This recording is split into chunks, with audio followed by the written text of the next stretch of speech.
What exactly is neurolinguistic programming? It's the user manual for your mind. We go to primary school, secondary school, university, and nobody really teaches us how to think. We're taught what to think. What if we believe that healing could be fast? What if we believe that healing could be easy? What if we believe that healing is possible? Guess what? It actually is that simple. If you change the way you look at things, the things you look at change. Well, here's the question though. How do you change the way you look at things? I've literally had people look at me and say, holy this is a generational cycle breaker, because he had awareness that he just then in that moment had broken generations of a cycle of pain and suffering and hurt that had been passed down from father to son.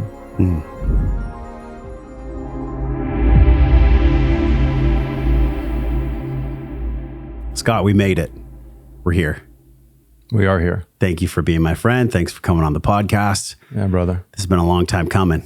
You're welcome. Thank you for being my friend, and thank you for inviting me on, man. It has been a long time coming. We played a whole lot of tag to get here. Yeah, it's interesting. People come into your lives and you, in hindsight, 2020, can figure out, oh, okay, that's why they're in my life. Yeah. And so you've really given me some unique gifts and facilitated some healing with Carrie and I, and just been a brother, been a friend. And today is a conversation that is close to my heart, where I'm at right now in my own personal journey. Yeah. And that is this art of healthy detachment, man. Okay.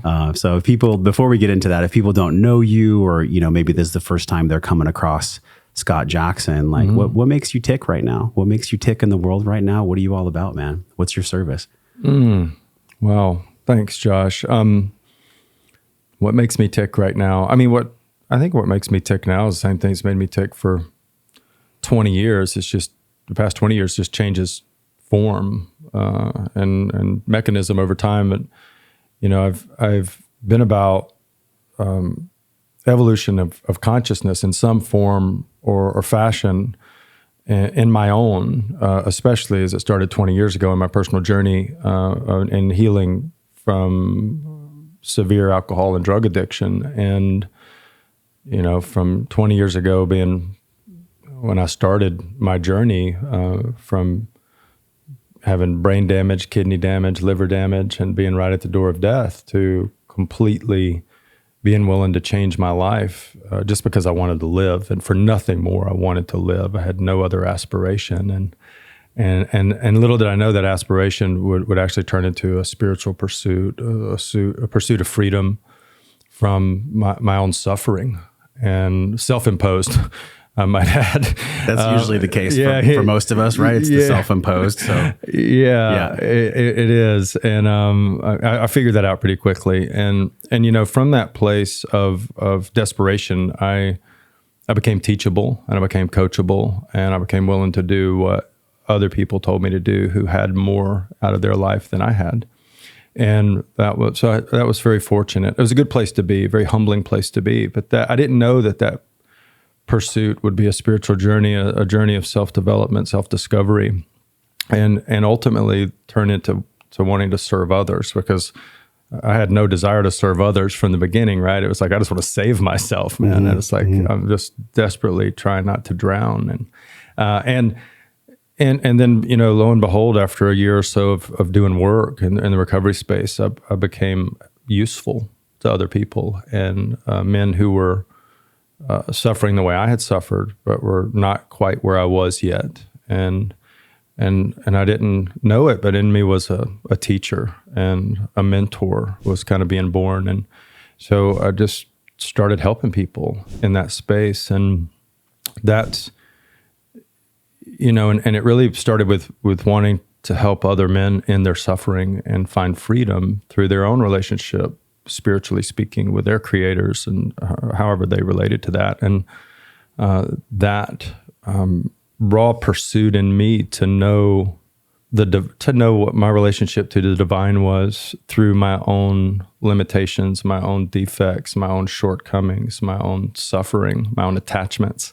I continued to dig deeper and deeper, and and then through that was able to give more to others. And so over the years, I've just continually pursued my own development and then turn around and share that with others in whatever form I've been at. So, over the past 7 years, we've been using neurolinguistic programming and some technology called timeline therapy for healing trauma, phobias, negative emotions, limiting beliefs and decisions, and also some hypnosis and some other things where we've worked with, a lot of coaches and entrepreneurs and solopreneurs and impact-focused humans in their own healing and expansion and evolution. So there's lots of mechanisms and paths I've played in over the years, but if you ask what I'm all about, it's still that. It's just evolving the consciousness of us. What makes you tick is service, is being of service. And I feel like none of us can be of service unless we've gone through the experience of the opposite of that service. In other words, we serve in the ways that we once needed and that we learned how to integrate and embody. And where I'm at, and I think where a lot of us are at, is this monkey mind. Yeah. This mind that tells us things that, quite simply, brother, aren't true. They really aren't true, but yet we believe them to be true. And I would say the number one, if not definitely the top 5, number one seems like lately, most people, when they comment on social or when they email me or just in general, how do I stop these loops that I'm experiencing? How do I stop this terror, really this fucking tyrant that exists in my mind at times? And I think when we look at relationships or finances or health, it's all the same thing. It's whatever my deep subconscious is telling me. And this is why, like, it's both an honor and a privilege to have you on the show, because I'm thinking like, wow, not only am I getting to showcase my healing right now, but we get to talk about some of the ways in which you've helped me, man, that have been really powerful. So as a jumping off point, we know that Bandler started NLP, maybe 30, 40 years ago. Mid-70s. And Bandler and Grinder. And Grinder. And I actually got The Color of Magic, which was one of their initial books. The Structure of Magic. The Structure of Magic. And I love some of the ideas in there, but it seemed like really heady, and it really gets people to like the practical for them to actually integrate and embody this wisdom. So if somebody has heard of NLP and they're like, okay, isn't that where you enunciate your voice, or it's where you manipulate the mind? There's a lot of bullshit out there about NLP. There is. But it's been a huge part, man, a huge part of your healing yourself and how you serve others. You're one of the top 25, I believe, trainers in the United States and in the Northern America. One of the few master trainers in North America. Yeah. So from a simplistic way, and we'll kind of unpack each layer. Yeah. What exactly is neurolinguistic programming at its core, at its basic level? Well, what a good question. And what a good introduction in this conversation. There's so many ways to answer that. There really is. It's probably changed for you over the years too. It has. It has, and it hasn't. It's gotten more complex in a way. It's gotten no. Let me cancel that. It's gotten more expansive. It's expanded more, which is actually what one should be able to do if they really do the work that exists within NLP and timeline therapy, which we can talk about timeline therapy in a moment. But one of the ways one of my friends says it is, she says it's the user manual for your mind. But it's a metaphor, right? Like we go to university, we go to primary school, secondary school, university, and nobody really teaches us how to think. We're taught what to think. And we don't take into account that during the 0 to 7 age period, we live in we're all in developmentally are in what's called the imprint period. And during that time, we have no ability to filter anything out that comes in to our consciousness. So anything that comes in through our senses, our 5 senses, we can't filter any of it. So what we perceive, what we feel, what we interpret, what we experience in our lives is all internalized in the way that it is based on our internal wiring and the development of values, the development of what are called our meta programs, the development of a whole bunch of unconscious filters. We're essentially on drugs, right? The hemispheres are more connected.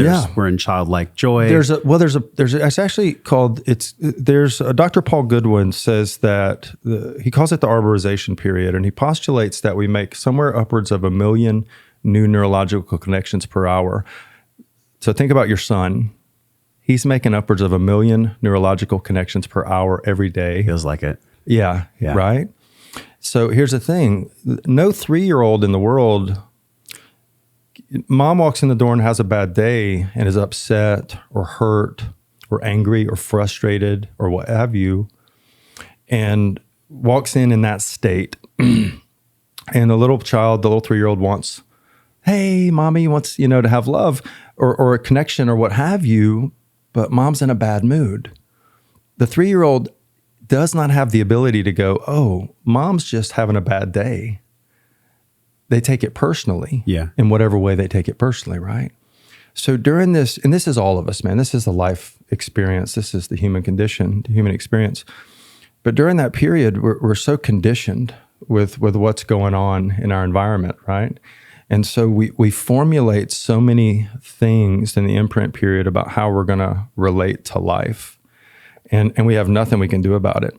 Then from like 8 to 15, we attempt to actually socialize that, right? We start implementing that, what we've been imprinted with in our peer groups, which then starts actually anchoring in everything we've been imprinted with as we start finding our identity as young people, and which is really just a conditioning of what's happened, early on in the imprint period. And then we get into socialization as we get into our later teen years and early 20s. And then this all comes from Morris Massey's work, a famous sociologist. And then we get into, of course, the business persona happens. That comes from William James in mid-20s through the 30s. And so all this conditioning, all this programming happens, right? And we don't have any real conscious choice in it. So we have so much of what's subconscious or unconscious. If you think of the iceberg metaphor, right? You got the conscious mind, which is the tip of the iceberg above the surface, then the unconscious mind, which is this mass of the iceberg below the surface. And that's where all of our stuff is.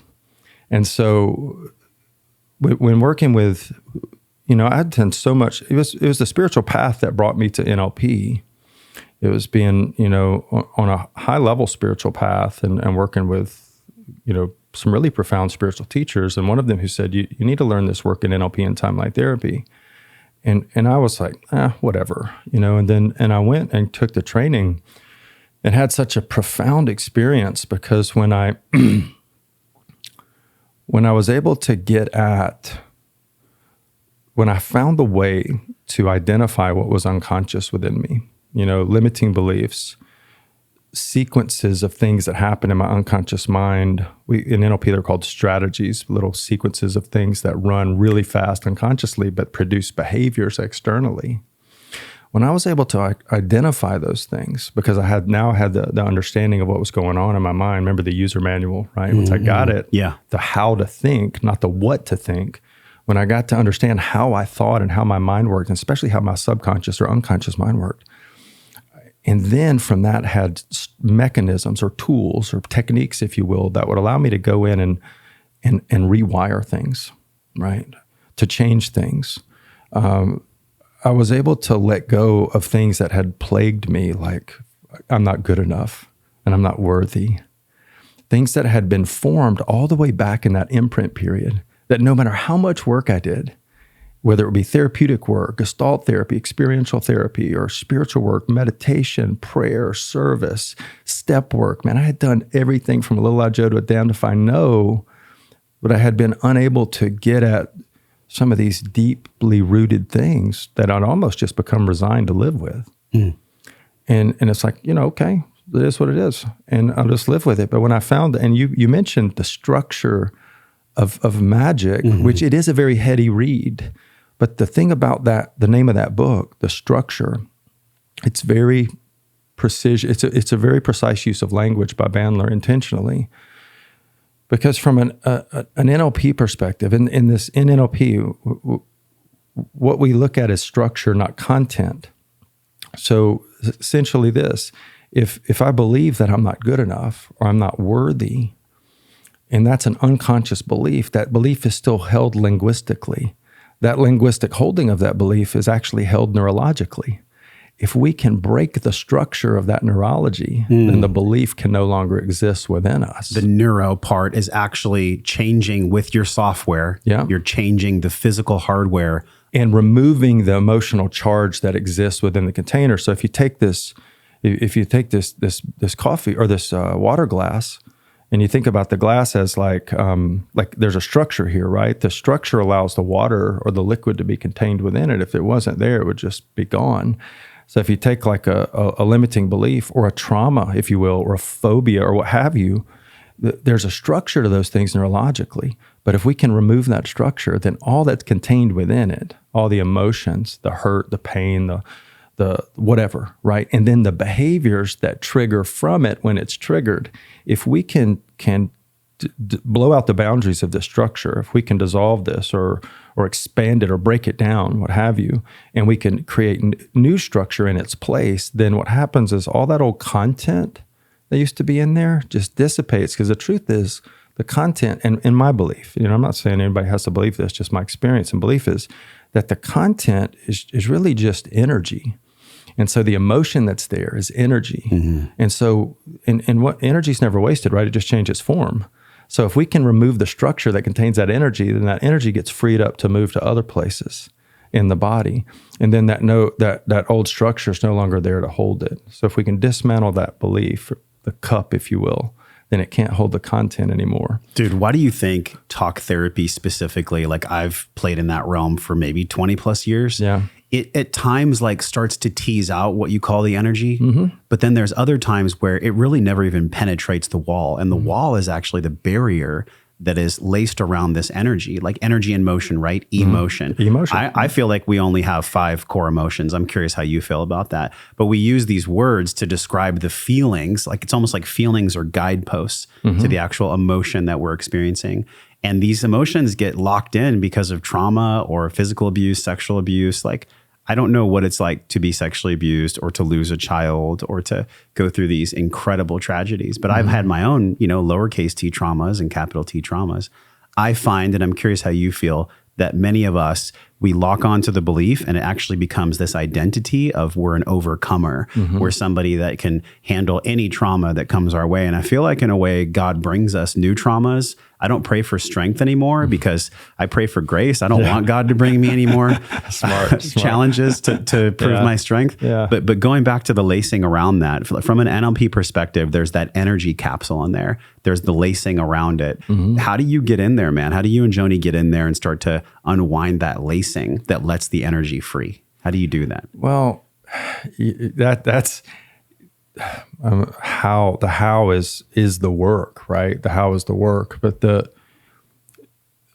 it starts with adoption of some new ways of thinking. There's a phrase we use in conversational change, in creating new structure, and it's called in the way people think.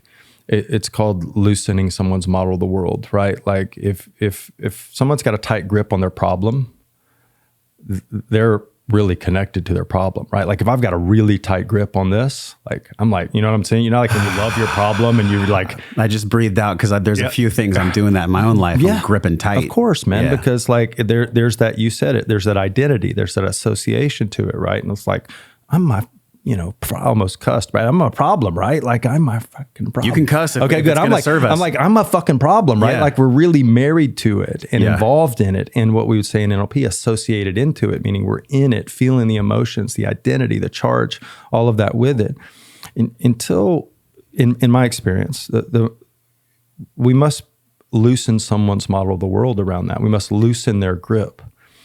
Now, the how of how we do that is, if we're talking about in the context of, let's say we're doing a training, which are, to a general population or to a focused group of people, whether it doesn't matter, we still start in no matter what, any context we teach, we introduce ideas and concepts and ways of thinking, presuppositions, if you will, convenient assumptions. We introduce ideas and ways of thinking that once one adopts those ways of thinking, naturally the adoption of those thoughts will loosen at the unconscious level a grip on things.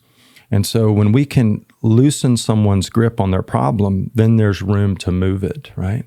Because the truth is here, truth, that's a relative thing. But it's your subjective truth from decades of work. It is, right? It is. But I don't like to claim the truth for other people, right? I'm just like, here's my experience in working with over the years with thousands of people and training and speaking in front of many people over the years is that when we can loosen someone's relationship to their problem, to their suffering, and give them resourceful ways of thinking. We've got a belief, a presuppositional belief or a foundational belief that there are no unresourceful people, there are only unresourceful states.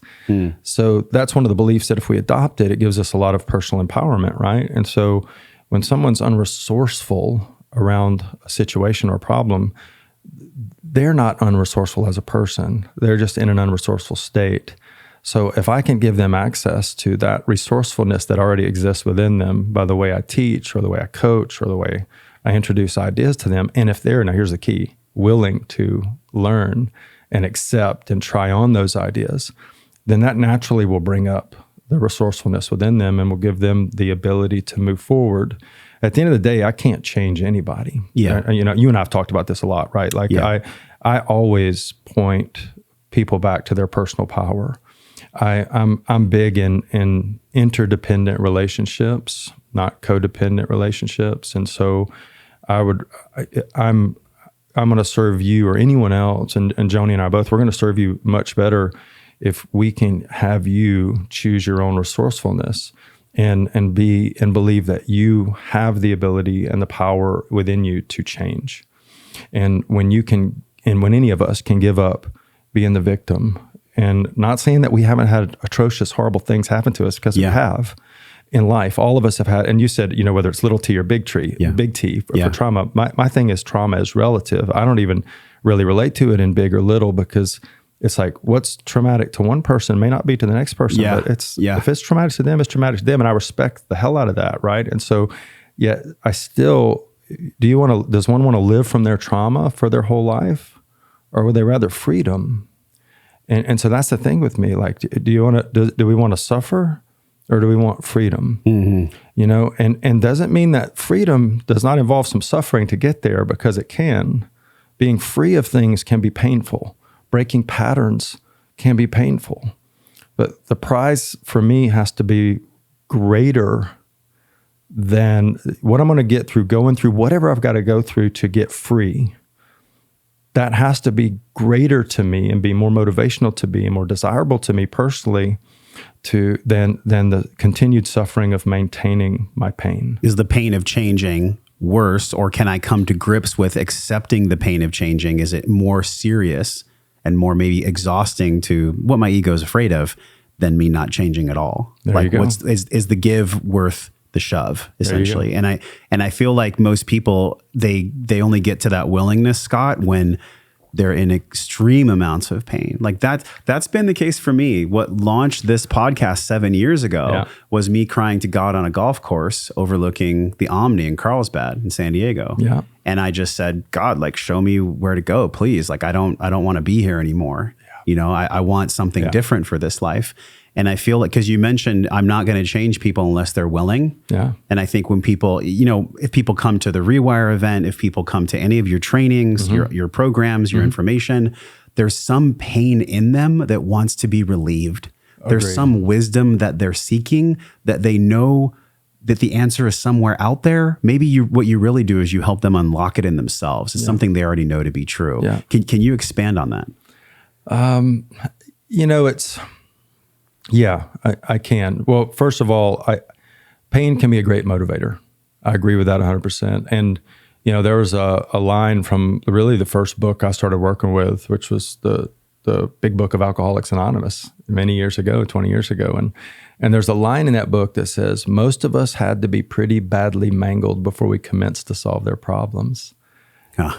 Yeah. And that was my truth personally, right? I had to be pretty badly mangled. And I've gone through that cycle over and over the years, right? And now today it's a lot more subtle, my willingness to change. But I think those catalytic changes that we go through, and so many more people are going through today because there's so many more resources available for personal growth and development than there ever has been. Yeah.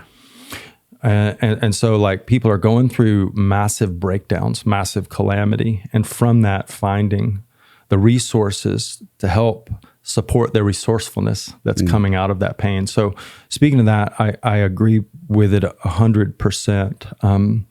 And that pain is a great motivator and can help us change. Now, and I think whether in all of our events, after doing what we've done for as long as we've done it, here's what I noticed, that usually most people come to our event, they have something clear that they want. Maybe they want to grow their business or grow money or have a better relationship or what have you, right? Whatever. Yeah. Normal stuff that we all want in life, right? We all want to grow and be more and have more. Very common. Some don't, but I think the majority of us do. Most of the people that invest and come to the Whoever's events here with us wants that. Yeah, for sure. Yeah. Right. I agree. And what I've noticed over the years is that people come to get what they want, but what I see is they get what they need. And what they need often is out of conscious awareness to them. But once they get into the event and into the space of change, and into a container that supports their evolution and expansion and the dropping of the guard and the protective mechanisms that are out there in the world with them all the time, that all of a sudden more things related to what they need at like a heart level, a soul level, start to become emergent. So yeah, they get what they want, but they get what they need. But they didn't, if they knew what they wanted, they would just get it on their own. So sure. in a paradox, they have to get what they need, because if they knew what they needed, they wouldn't be able to just like come to the event and get the teaching. They have to get what they need, but what they think they need actually isn't what they need at all. It's something else. It is. Oftentimes it is. And it's in the iceberg. It's way deep in there. It is. And that's, we've got so many, we have a bunch of things we call prime directives of the unconscious mind. And in there, and teaching those and sharing those with people and getting them open to, like, first of all, many people believe they have an unconscious or a subconscious mind, that they know so little about it. So when we start teaching them about their unconscious mind and their I say those words interchangeably, sub and un. I use un a lot more because sub at some level implies something under something, and I don't really think of it as below. Yeah. From just a representational perspective, I think of it as just, it's unconscious. It's out of awareness, right? Out of conscious awareness. But nonetheless, when we introduce these ideas to people around what are the prime directives, what's really going on unconsciously, what are the purposes and the drivers and the needs of the unconscious mind, what is it really here to serve? And when people adopt and accept those ideas, even what happens is sometimes they don't accept them consciously, and I'll see it. But because they're in the container and they accept, their unconscious mind takes it in, and their unconscious mind knows that they're in a place to change, and that they're in a place that's safe, and that they're in a place where they get to actually start living into what they need, then it starts bringing things up to be resolved. And that's how they don't know what they need, but they get it, because it comes from, just like you said, from deeply what's unconscious. But what we found is, and I know you've done lots of different work, and you've been in your own pursuit of wellness and expansion for a long time. Yeah. And the power personally of getting outside of the comfort zone of your normal container, your normal life, your normal rhythm and everything. As much as possible. Yeah, like when you go to an intensive retreat, or you go do a vision quest, or you go to, something that breaks you out of your comfort zone, then that enables us to movement to happen, transformation to be available. And so when we get people into the environments, we've seen that over and over again, right? That something dismantles. One of the things I loved on your website, it's nlpfreedom.com, right? Yeah. I was looking earlier this morning, and I love this, where you talked about the unconscious mind being the go-getter. This is like a thing where whether or not we want what it's going to get it. It is. So if it wants victimhood, if it wants compassion, it's going to get it by whatever means necessary, by however it was trained, maybe starting in that 0 to 7 period where the hemispheres were connected.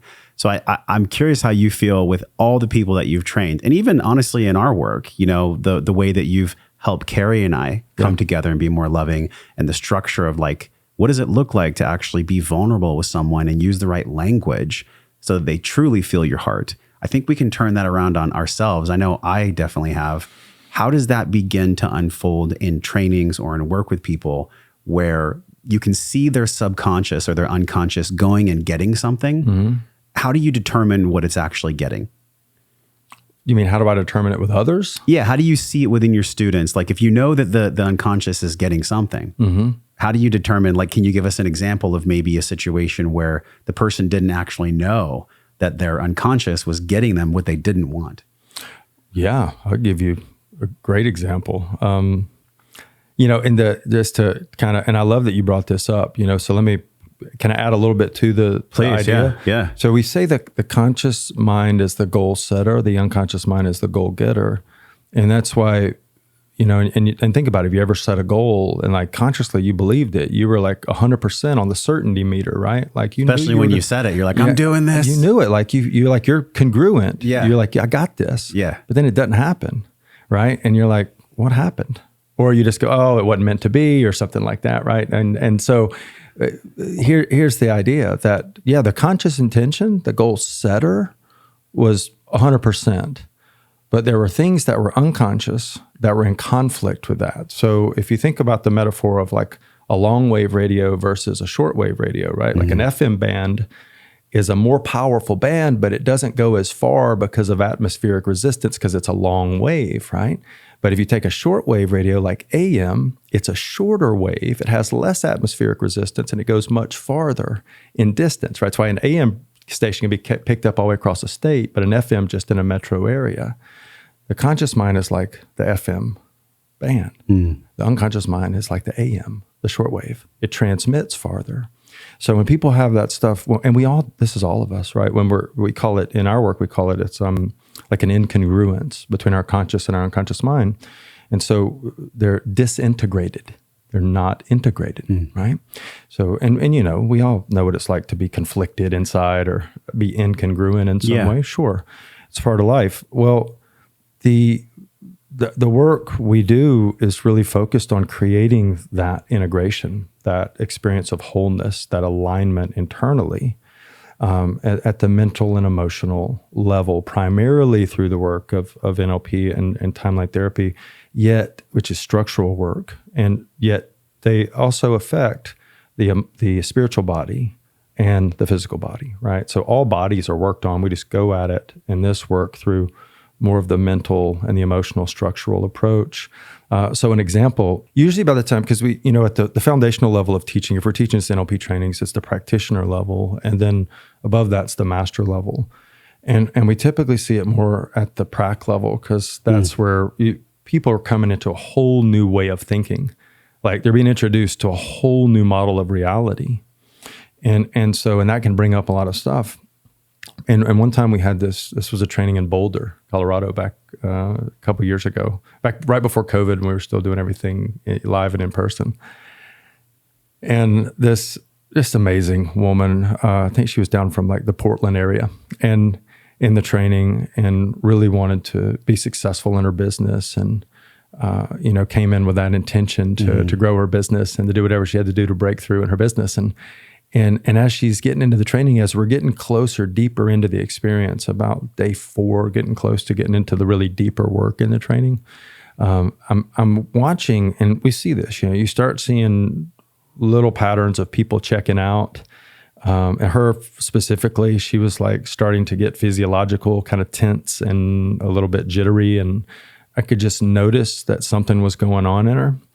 And right as we were approaching where we were going to do the work of letting go of major negative emotions from the past and getting ready to go into the timeline therapy work, we were on a break, and she had been really open in the beginning of the training, but I started to notice her close down and close down and close down.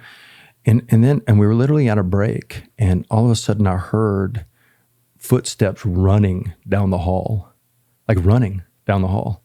And I just, my intuition said, go. And I just stuck my head out, and I could see her rounding the corner. It was like a long curved hall in a hotel. She was out. She was booking, man. Yeah. Booking. And I was like, and I just took off after her, right? Because I knew if I could catch her and talk her off the ledge, that it would be worth it. But I also knew that, there's one of the things we do, we calibrate on behavior. And I could assume that based on this behavior, this wasn't the first time she'd ever ran from something in her life. Well, I did catch her right as she was exiting the door of the hotel, and we had a great conversation. She cried, she opened up. But what really came up was that every time she comes up against it, when things are emotionally tough or challenging, she runs. She runs from relationships. She ran from family. Now, guess what? That was a pattern she developed when she was a young girl because of abuse in the home. And see, we develop coping mechanisms to cope with life because like a kid doesn't have the emotional maturity yet or the intellectual capacity yet to know how to deal with things rationally. So our unconscious mind creates coping mechanisms that help us survive in situations that otherwise would not be survivable. That was me with pornography. That was you with drugs. Pornography as well. Absolutely. Right. Sex. Yeah. I've looked at it. I mean, man, I've used about every coping mechanism I could to avoid pain. And they're good because they keep you alive for a while, but they also slowly kill you as well. There's a point of, let's say, no more return on that mechanism, right, on that strategy. Yeah. And so, but fortunately for this woman, I caught her and I said, look, you got a choice. We're here. You're in a safe place. This is coming up for a reason. I brought her back to things I'd been teaching her since day one. This is why this is happening. Make the connection. And she was like, okay. And she came back in and she had an unbelievable breakthrough, right? But it was that goal getter. What was her breakthrough? What was it? Well, her breakthrough was she let go of the negative emotion. She let go of the trauma that happened with her mother and her father when she was a kid. She released all of that trauma. So her breakthrough was that she actually could stay. She could lean in.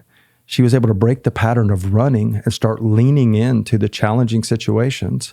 She went home and transformed her relationship with her husband. She had a twin sister that she'd had such a tumultuous relationship with, like a love-hate relationship with her twin sister, like always seeing her twin as better than her, right? She was able to go home and lean into that conversation instead of avoiding it like she'd been doing or sabotaging their relationship through fighting or through rejection or closing off. She was able to lean in and actually get vulnerable with her and say, hey, this is how I've related to you all my life. I've always thought you were better than me. I've always thought everybody loved you more than me. And I've pushed you away my whole life because of that. I mean, that's not transformation. Yeah.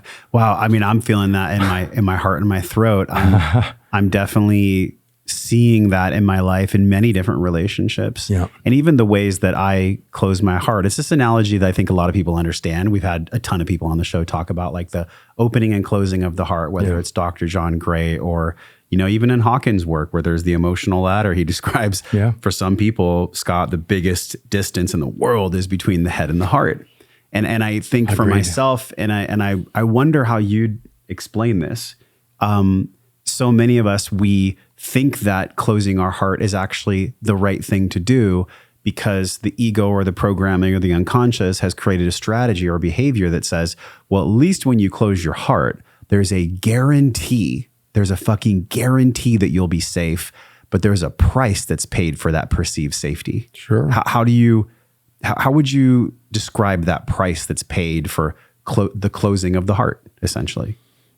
That's a great question, Josh. I mean, it's kind of back to what we were talking about earlier, right? Around, am I willing to pay the price? Is the perception of the safety that comes from that worth the loss of all the things I truly want by maintaining the safety, right? But here's the thing, that development of that safety, man, we have a question when I don't really do one-on-one work anymore, but I did for a long time. But one of the questions we ask is there a purpose? What's a purpose for you having this problem, whatever it is? And because we've identified what their structure of their main problem is by this time in the discovery process. And I'll tell you, 95% of everyone's response is protection or safety. No matter what the problem is. Yeah. Because we don't like to be emotionally hurt, man. That's just the truth of it, right? Like no one likes to hurt. Mm-hmm. And so I believe that we develop, generally speaking, coping mechanisms and ways of protecting and making ourselves safe at young ages. And then the price we pay for those once we become young adults and then grow older into or more into our adulthood, and we continue running the same behaviors that we developed many years earlier, the price gets bigger and bigger and bigger and bigger, right? And it's like, and it's also more entrenched behaviorally at the unconscious level, so it becomes even harder to break. Like it's really the easiest people to work with in the world, in my experience, are younger people and teenagers because they're still so plastic. Yeah, the whole, it's harder to change a zebra stripes. You can't teach an old dog new tricks. It's like there's some truth to that. Well, it seems like, or maybe not. I don't know that I think anyone can change if they're willing to. Mm-hmm. It can be harder at certain places for sure, and there's always got to be a willingness to, man, willingness to look at self, a willingness to be honest with self, a willingness to go where we haven't gone before. But we call it secondary gain, right? Like when we perceive that what we get out of maintaining our problem is more valuable than letting go of the problem, we'll never let go of the problem. This is the model from teaching that you've developed. And I'm curious if you ever even got into the whole talk therapy model. Because a lot of what I've learned from talk therapy and even the beliefs that I'm unraveling now, that's why I do this podcast, because it's therapy. Yeah. That's why you're here, man. You're giving me therapy and you're giving all of us therapy. Wonderful. So I'm curious, in your own life, have you done the talk therapy? And then at what point did you really say, thank you for the lessons and the blessings? Like, I'm going to transfer over to this model where I'm really going to understand timeline therapy, which seems to be more of like a surgery rather than a relaxing of the ego that a lot of kind of therapy does. It relaxes the ego a little bit, but as far as sustainable change, like long term, that's what we're all looking for, man. Yeah. We want sustainable change, starting with the mind and the unconscious. When did you do the talk therapy, and when did you make the transfer over to NLP and really start understanding timeline therapy and maybe flesh that out? Okay, good question. I mean, I did, my pursuit of freedom was, that desperation I talked about earlier that I had. It was like the desperation of a drowning man is the way I relate to it. That was a great place to launch for me 20 years ago, because it made me, like, if somebody said, hey, go try this, I'd go, okay. I just would do anything. And like, I didn't, I was atheist till I was 25. And then I actually died in a drug overdose at 25 years old. And then found out there was something on the other side of physical form. But then the next 5 years it took to get sober. So which were really miserable, bottom of the barrel, bottom years for me. But I knew there was something bigger. So the one cool thing about my starting place or my jumping off place was that I was kind of like a blank slate. I had almost no conditioning or programming around religion, spirituality, therapy, anything, which made me, I didn't have many preconceived notions, right? So like when somebody said, hey, go see this therapist, I'd go, okay. Or go to this church, or go to this temple, or go to this synagogue. I literally would go anywhere, man. And just pursue, right? And seek. So it's kind of like that Hunter Thompson saying, right? Like, buy the ticket, take the ride. I just kept buying the ticket and taking the ride. And so that had me go down many paths, and quite a few different therapeutic paths, with Gestalt therapy, generally normal types of talk therapy as well, with multiple therapists, experiential therapy, which like was the CBT and the EMDR, stuff like that. No, I did EMDR, but no, experiential therapy where we're doing like actually role playing from different places in our lives with multiple people, and like, expressing emotion through like beating pillows with bats and things like that. And like, that's where I met my inner child, was in that. I mean, I was like a tattooed, big motorcycle riding, Harley riding dude, man. And I met my inner child when I was like 36 years old, and like, would have thought I was the toughest guy on the block, and like, dude, and I'm on the floor, like wailing, crying, man, like one of the most deeply fucking touching experiences, where I met this 3-year-old little wounded boy, man, that had been running my life. And so like, I got some benefit out of those things, but I didn't, and so I don't really knock anything. You said something about lasting change, and like I think there are a lot of, there are probably some therapies and things out there that don't really produce that so well. But there's steps, there's stages to get you to a place where maybe your system could absorb the long-term wisdom. There you go. And so I look at it all as like I chose it all, right? Every bit of it on the path, because there's a saying I have, like, evolution is evolutionary, not revolutionary, and it's measured in inches, not miles. And so there were many of those times where it was like little quarter inches for me, or half inches for me, where I just kept moving forward a little bit, and in the moment I couldn't see that I was changing. But over a couple of years, I'd look back, and all of a sudden those inches had added up to a mile or two. And I was like, oh yeah, man, it's like really different now, and I could see and feel myself as a different man. So I'm grateful for all of it, and by the time I did get to the thing with, when I got to NLP, many people come to there, like you said, there's a lot of stuff out there around NLP negative. And because people use the tool for negativity. People use it for control. Some people do. Yeah. Here's the thing. This beautiful wood table we're at can be, it has no meaning in and of itself, but we can use it to have this beautiful talk. And that's one thing. And we have an incredible connection, but we could take it and throw it out the window and hit somebody's car outside. And then it becomes a thing of destruction. Right? So it was the intention of who used the table as to what creates, what comes from it, right? You could say that about anything, breathwork, psychedelics, NLP. I do say it about anything. Yeah. I actually believe that nothing has any meaning other than what we place on it. And so the intention, if it comes to teaching, if it comes to sharing, if it comes to helping, if it comes to serving, then what are the values? What are the beliefs? What is the intentionality of the person who's teaching, sharing, serving? And that's where it comes from. So like there's plenty of people out there that use this thing that's actually neutral, which are all these teachings, but they use it from their own values, their beliefs, their intentionality, their motives. And then some of those then get perceived as negatives because maybe they are using it for manipulation or harm or control or influence in a way that's not ecological. But for me, ecology is a really, really big deal, the study of consequences, right? And like, I wouldn't have walked away. I mean, I walked away when I found it, like the work in NLP, especially with the integration work that's in NLP, which is a wholeness part of the work, which was so deeply transformational at the soul level. And then with timeline therapy, which is a mechanism for releasing negative emotions, limiting beliefs, limiting decisions, traumas, and phobias from the past, all the way back into the womb and before. And I'm talking effectively, bro. Even generational? Generational, even past lives, if one believes in that. And it was so profoundly effective that on day 4 of my training experience, I went, I'm not going back. I was in a corporate gig doing well.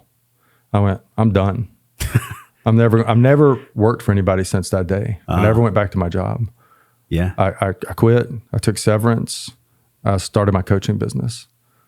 And that was over 7 years ago. And all I've done since is help people. And within a year, I went on to be a trainer because I went, man, I want to like ripple effect. I want to share this work with as many people as I can because I'd rather teach people how to fish than prepare a really good fish, which I like preparing a man a perfect fish, but I would rather teach more people to fish.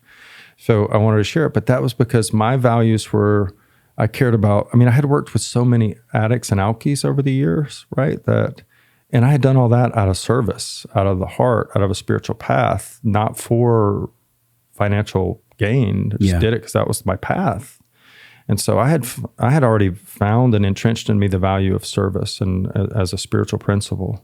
And so that was really meaningful to me. So it was like when I found this work, though, I went, man, now I've got a way that I can share with so many people because here's the thing, everybody suffers from, in some form, the conditioning and the programming and the stuff of their past. Yeah. And the more people I can share this work with, the better. And so that's what I've done since. The timeline therapy is really interesting because I think about the paradigm that I've gone in and out of, Scott, and maybe I need to come to Rewire myself, actually. I kind of think you should. And so I think I might.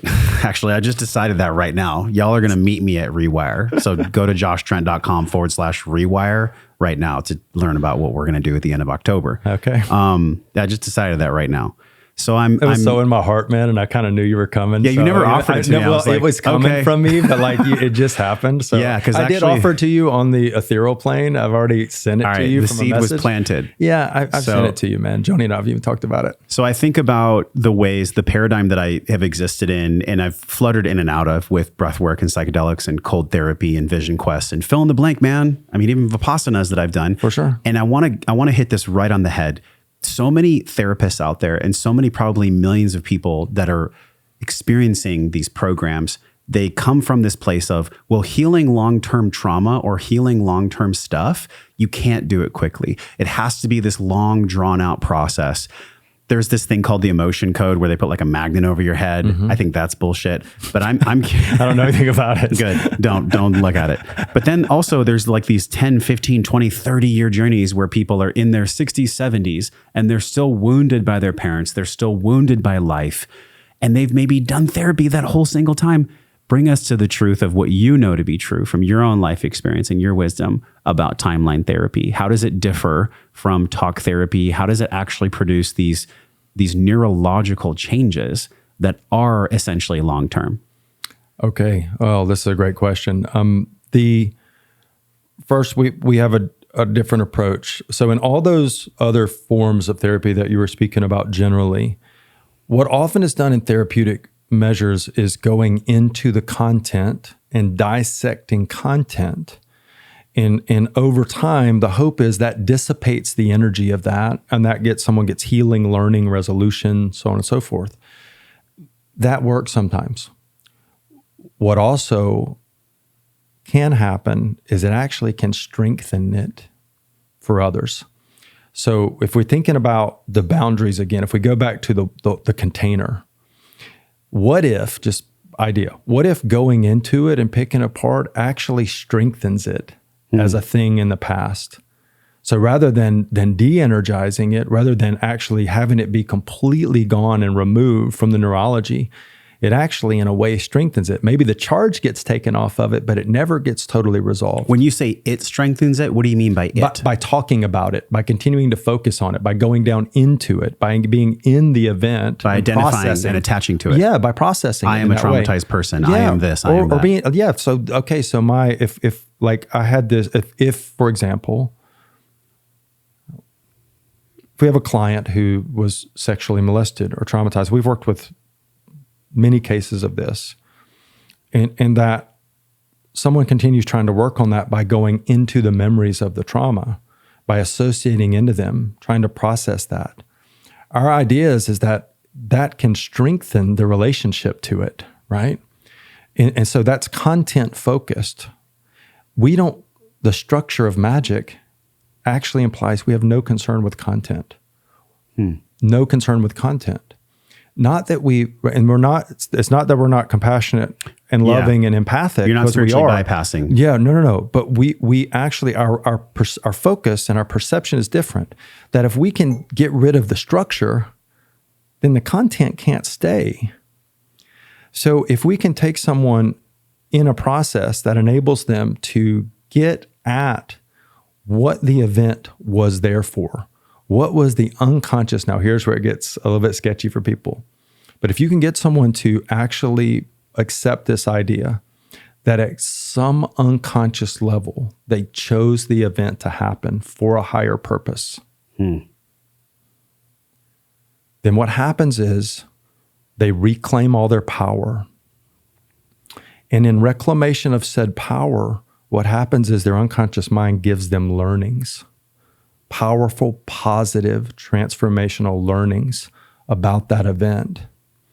I've had a client who literally the things that were done to this young woman were atrocious.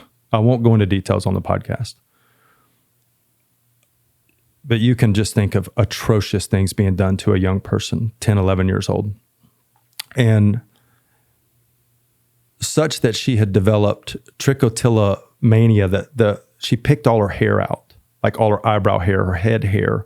She picked her hair out. She had a disorder as a result of it, because she carried so much trauma, and she was in her 20s and couldn't function in life, right? Like didn't interact with people well, was devastated. But through the process of doing this work with her, we were able to go into 3 massive traumatic events that were awful events. They're truly, like me sitting there as the coach with her, wanted to cry, but had to keep it in because I didn't want to like strengthen that for her, right? So I showed her compassion and love, but it's like I still had to help her get through it. In literally under 15 minutes in each intervention for all 3 of those, she was able to completely let go of all negative emotion, all negative association in all 3 events, get powerful learnings from those events, and be able to literally float down inside the memory of the events that were severely traumatizing prior to doing the work, able to look through her own eyes, able to be in the event, the actual memory of what was done to her, and have zero ab reaction. and we never talked about what happened in the event at all. But because we had done so much work in the pregame, if you will, the setup, the preparation, and getting her to a place to where she was willing to accept the idea that at some level, unconsciously, she chose it. Now, this is so important because this will raise hackles in people, and I get that. I've been doing this a long time. I got a question for you when you're done. Okay, good. And this is not, of course, I'm not doing this to raise people's hackles, although I know it does, because it's like some people have been hurt so badly. They're like, there's no way I would ever have chosen that. Agreed. Yeah. So here's what we say. We've never chosen it consciously. But if you will just accept the idea that possibly you chose it unconsciously for a higher purpose, then just that, remember you said earlier that we were talking about it earlier before about the placebo effect of things, right? Yeah. The effect on our perception, on our psychology, on our neurology, on our state, on our beingness, when we will try that on, it's unbelievable what becomes available to us from a resourcefulness perspective. Remember, there are no unresourceful people, only unresourceful states. Yeah. So think about how resourceful one can come if they're willing to go, yeah, what was done to me was the worst shit imaginable. It was horrible. Yeah. But if I'm willing to accept for the purpose of freedom, for the purpose of healing, for the purpose of transcendence, for the purpose of evolution, if I'm willing to accept that I chose this unconsciously for a higher purpose, then is it worth accepting that idea to be free? Man's search for meaning. If Viktor Frankl could go through what he went through in Auschwitz and come out and do what he's done for the world as a result of that, then my thing is, no matter what's happened to me, that didn't happen to me. Yeah. And if that dude could do that, then I can do anything. I think the big question that everyone's feeling and that I'm feeling too comes from, I'm aware enough to know that it comes from the paradigm of healing has to be long, healing has to be hard. So my question is both respectful and also practical, because there's a part of me that understands that every single thing I've done and that you've ever done and that any of us have done to get us to right here, right now was absolutely perfect. Otherwise, it wouldn't have happened. It had to step and stage that way. Yeah. But we arrive at this place where, and maybe this is a second question on top of it, NLP and timeline therapy, and specifically making the event neutral and going in there and having the skill set to do that, somebody has to have walked a certain type of journey to arrive at that kind of a healing platform. What is the exact journey that somebody has to have walked to get there? Because the big question is, if it's so easy, then why isn't it everyone in the world that's doing it? Why isn't NLP on Oprah? Or maybe it has been, or, whatever. Like, in other words, it brings up people's healthy skepticism of, oh, dude, 15 minutes to heal trauma seems too good to be true, quote, quote. So what kind of a journey does somebody have to experience, and what kind of tools and teachers do they have to have played with or experienced before they're actually ready for NLP? Because the choice is empowerment, and the empowerment comes from the choice to choose. This happened for me or against me. I think we all get that on like an intellectual level, but on a heart, body-based somatic experience, this happened for me can be so fucking revealing, so fucking hard to accept. Agreed. Well, there's no one path, right? Because everybody's path is interesting and unique to them. My path was my path. We've seen over the years, many of our graduates have come through who are using NLP in this work in the world in different ways. Many of them are using it for healing others, right? Especially when incorporating timeline therapy in. And in every one of those paths, there's some subjective experiential suffering and calamity and pain that's happened. Yeah. Because I think everybody has their own.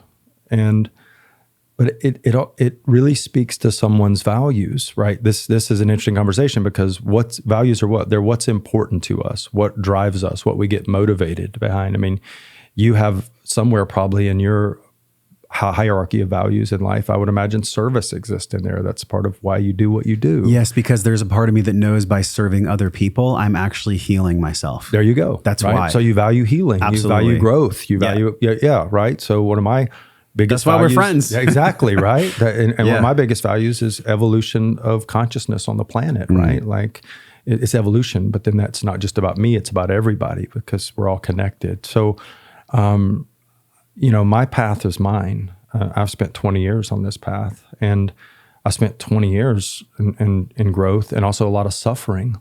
And when I got to the place to where I accepted the ideas that how many times have you heard Wayne Dyer said it, but it even comes from way before Dr. Wayne, right? Like, if you change the way you look at things, the things you look at change. Guess what? It actually is that simple. If you change the way you look at things, the things you look at change. Mm-hmm. Well, here's the question though. How do you change the way you look at things? If one doesn't know how to change the way they look at things, then it's an idea, it's a concept up here, but it's not translated, like you said, to the heart and the body. One needs a process. See, in NLP, for example, there's nothing new in NLP. Nothing comes from NLP. All of NLP was built by the process of what's called modeling. Bandler and Grinder. I mean, that book, Structured Magic, is all about the modeling of Dr. Virginia Satir, who was one of the most brilliant family therapists in the history of the world. Mm. And it was, basically Bandler's distillation of his experience with her. But what these guys did was they went out and they found these people who were so excellent. Fritz Perls, Dr. Milton Erickson, Virginia Satir, and others who were so excellent at producing results with their clients that they said, what is it that's essential to what these people are doing that's creating such incredible results? And how can we distill that into process, create a technique with it, and then teach it to others so they can produce results? And so it gets into when we understand that change can be structural, because you said something very important a minute ago. You said, healing has to be hard, healing has to be long. Well, my question to you then, who says? Because we've all believed that in some way, I believe.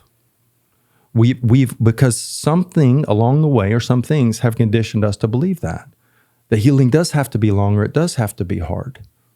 Well, what if we change the way we related to that belief? Change the way you look at things, the things you look at change.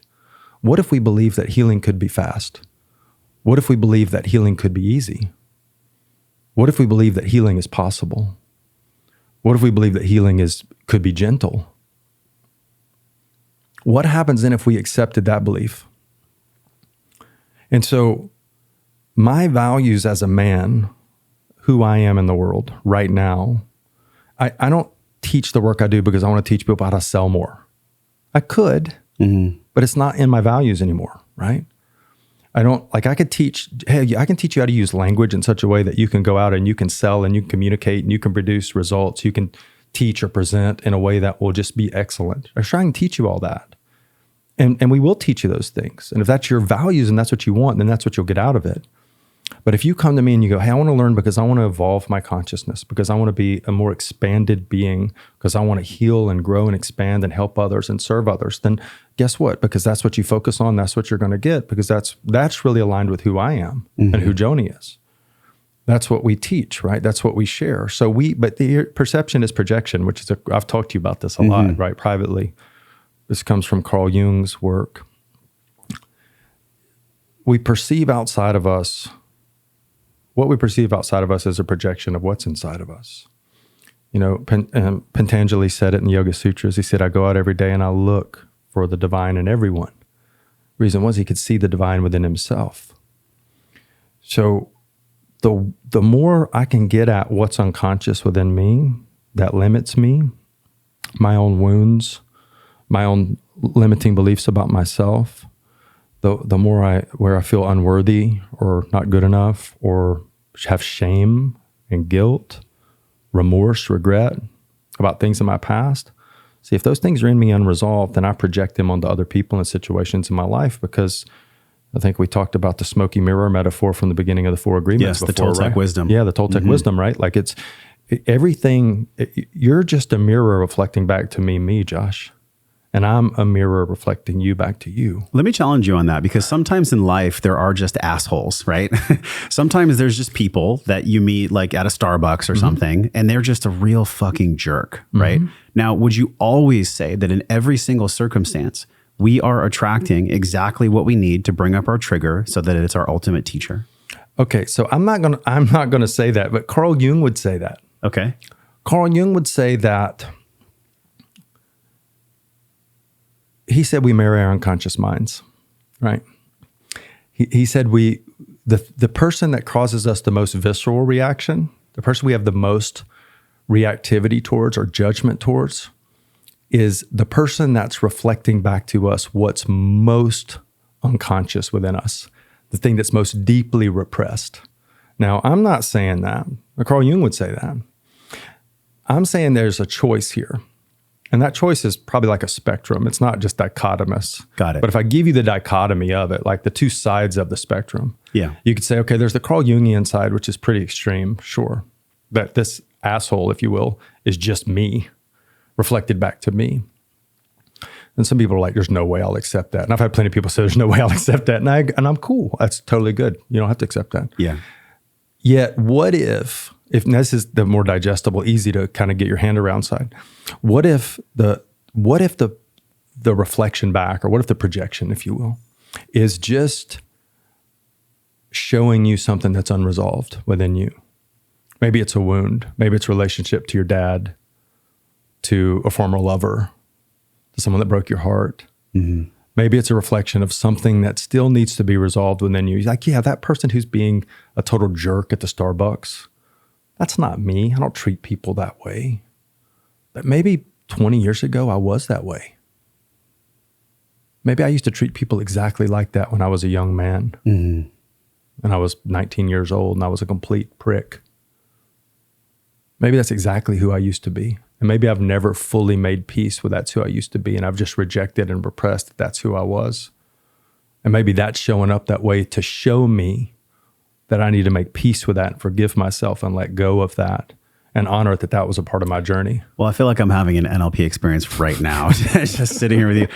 So I know that you've heard this, and we've all heard this 1,000 times. I'm going to say it, right? You are the sum of the 5 closest people that you associate with. Mm-hmm. And I also think that, man, everything that I tell myself is a story. I don't care if it's like, this water is tasty, this water is structured, this table is awesome, you're loving. It's the way I make the faculty and the way I make my decisions that exist in my brain is the sum total of all my life experiences, my conditioning, and my hardware and software. So there's a lot that comes into me formulating my decisions and opinions about you, Scott, and all of us can relate to this, right? For sure. Instead of using my mind to try to figure out why the structure of magic exists and why things are the way they are, it's actually, I feel like it's this beautiful deep breath of going to the other side of the question and saying, okay, instead of why are these things happening and what does it mean? And, this search for knowledge and wisdom that I've been on my whole life, it's more like, okay, well, what does God want? What does love want in this situation? Because that's ultimately the peace that is going to fill my whole body. Like I get chills just speaking to you about it. Like it's fleeting for me. It comes at times, this feeling of God's presence, this feeling of true love. Yeah. And it is fleeting. I think the reason it's fleeting is because I have a very strong intellectual mind, and maybe y'all can relate to this, right? We're here on planet Earth, so we're half beast, half spirit. Mm-hmm. How do you meet people where they are? In other words, I know you can't go through the whole training right now. Sure. But how do you meet people where they are when you notice that someone is very heady, very intellectual? What's a starting place for starting to do the timeline therapy and the NLP integration at that point? Well, that's a great question. One of the foundational beliefs we also have is respect everyone's model of the world. And so that's easier said than done. Especially if your model's communism or something. Sure. That's but hard. What if you could respect it? Now, respect does not mean agree with it, right? You got to make the distinction. Yeah. But like if one can respect someone's model of the world, that, like, let's say you showed up and you're a communist or a racist or a bigot or whatever, and you were touting those colors, right, in the way you were being and expressing yourself. Can I respect that that's your model of the world? It's not mine, but through your conditioning, through your programming, through your life experience, that's what you have become so far. What's possible if I can respect that's your model of the world in communication, in conversation? What becomes possible? Surrender, peace, anonymity, equanimity. All those are true. All the things. Also, what else becomes possible? Rapport and effective communication. No doubt. Rapport and effective communication. So if I can respect someone's model of the world and where they are, and this has been, trust me, because I've had people from all different thinkings come into trainings. I mean, and sometimes it's not easy. I have to constantly, because perception is projection, so I'll project what I'm not ready to deal with yet or haven't dealt with yet as a student or as a situation, right? But if I can go back to that fundamental that, okay, I'm going to respect this person's model of the world, and how can I be an effective communicator such that I can get inside the model of the world with this person such that I can help them to change? Because they're here because they want to change. Mm-hmm. They wouldn't be here if they didn't want to change. Mm-hmm. Something about them wanted to change. So that's my work to become more flexible. And that's, so whether somebody is like you, very heady, and what we would say in OP is AD, auditory digital. Can you go into that auditory digital? What do you mean by that? Okay. Logical mind only? No. So we said, so we all have 5 senses. If we have all our sensory faculties, we have 5 senses, right? So that's visual, auditory, kinesthetic, olfactory, gustatory. All data comes in through the 5 senses. Everything we represent, it comes in and it's represented through all of our unconscious filters, which is all subconscious. It affects our physiology, it affects our emotional state, and that outputs behavior. Auditory digital is what we would call the 6th sense, but not the 6th sense in like a spiritual sense. 6th sense from a representational perspective, from a sensory perspective. And AD means our self-talk. It's the words we use to label our experience that come through the 5 senses. Many people who are very heady and very intellectual in their mind, and they stay kind of in the conscious mind, oftentimes on a representational system test, will test as auditory digital as their primary way of representing information. So they won't be as connected to their visual or their kinesthetic or even in their body sometimes. Sometimes they're even highly dissociated from their body, right? So what? This is very common, especially in today's world. More common than it's ever been, actually, because of digital devices, right? Yeah. Because we've become so foveal in our focus in digital devices, and we've narrowed our focus down into small screens. Yep. Which has changed drastically over the past 20 years. The amount of data coming at us per second has increased exponentially per second over the past 20 years. And the collective attention span is now less than a goldfish, which we'll link that in the show notes. Like, it wasn't just Time Magazine. I mean, that's happening on a grand scale. It is. And so you're right. You're 100% correct. And so but again, see, I have a belief that I can help anyone who wants to change. And so, I'm congruent in that. And so that's how I show up. And that's like my laser intention, my projection, if you will, that shows up. So I may get someone in our trainings, like we had in the last Rewire event we did, like we had this gentleman who was an engineer, an incredible human, right? But like super heady, like in his mind, like question. And he had one of the massive transformations of the event because I just kept going inside his model of the world, answering his questions such that he got the learnings he needed. And he began to cultivate a relationship with his unconscious mind in the event, which he had never done. Mm-hmm.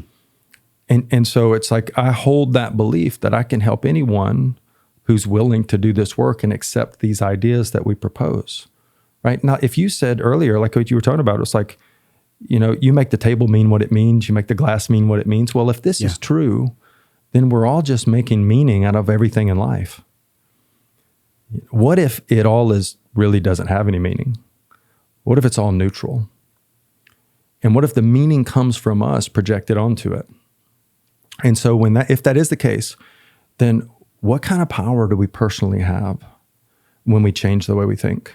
I'm literally visualizing right now when Neo in the Matrix held his hand up to the bullets, and he didn't do it from anger or reaction. He just simply went, no. Yeah.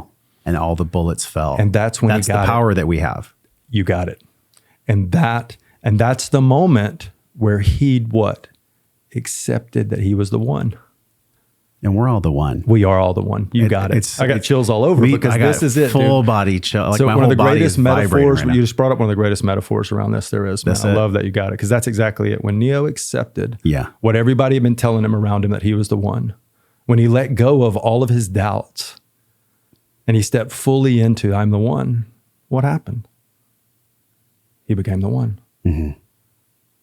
I love that you brought up Jung. I haven't studied it as deeply as you have, but there's one quote from Jung that has hit me so hard throughout my life, and I haven't said it in quite a while. So it is, until you make the unconscious conscious, it'll run your life and you'll call it fate. There you go. And that actually is the entire construct that I think we create for ourselves as human beings, where I learned it from mom and dad. I learned it from grandparents. I learned it from society. I learned it from fill in the blank. It doesn't matter where the learning came from. But that is really what we're rewiring. We're rewiring this. It has to be hard. It has to be a certain way. Well, what if the only reason that you need a training or a teaching or wisdom in the first place is because you don't know how simplistic it could be? Now, simple doesn't always mean easy. Sometimes, agreed. sometimes when something's easy, like, oh yeah, you walk over and you flick a light switch. Well, the journey to get to the light switch can be a motherfucker, right? It can be really it can be like a climb up Everest to get there, right? It can be really confronting. So unpack that a little bit, like because you talked about this, and I want to go into this, the subconscious conscious mind integration. This is where you say, without it, people will self-sabotage goals and dreams, as well as the traumas and phobias that come up in that process. So let's talk about the subconscious conscious mind integration. Integration, I think of like whole, or even in Jung that I quoted to you, like, okay, well, if I know the unconscious, then that is what is going to be consciously acted out in the world. Sure. So let's talk about the integration of these things and how that comes together with, I mean, it's a perfect name, rewiring. It's such a great name. It's a beautiful name. Let's expand that a little bit, this integration piece. Well, great question. And I love you brought up Jung's quote. You know, he also has another good one. He said, who looks out dreams, who looks in awakens. Who looks out dreams. Looking in's a little harder. Yeah, well. But I love that. It's so good. So true. It's really good, right? Yeah. So conscious, unconscious integration, first we got to accept the idea that we do have an unconscious mind and begin to understand what are the prime directives and the drivers of the unconscious mind. What is it here to serve? The conscious, these are both very important minds, both very important aspects of mind, but they have very different purposes. And so generally speaking, what I notice, and this is a general statement, so this is probably not for many people in your audience because you have so many people committed to their wellness and their growth and their evolution, but let's just speak generally. Yeah. Generally, you have kind of two camps of people. People who have no awareness, they have an unconscious mind. They think they are their conscious mind, their identity, their past, their history, all their conscious thoughts. That's just who they are. And that's just their life. And then other one is that people who really are kind of going through life knee-jerk reacting to life. Things triggering them all the time from the outside. Yeah. And there's knee-jerk reactions from what's unconscious. And that's the far majority, man. It is. I'm going to say, generally speaking, it is. Generally. Right? Generally speaking. And it is a generalized statement. So I just want to stress that to the audience, right? But that's what I noticed. So since we have so many people that fit into that kind of broad category, we've got to introduce these ideas around the distinction between the conscious mind, what it's here to serve and what it does, and then the mass of the iceberg below the surface and how important it is to our life. How important it is to our behaviors, our results, our relationships, our goals, our dreams, our wishes, those being manifest or those being not fulfilled.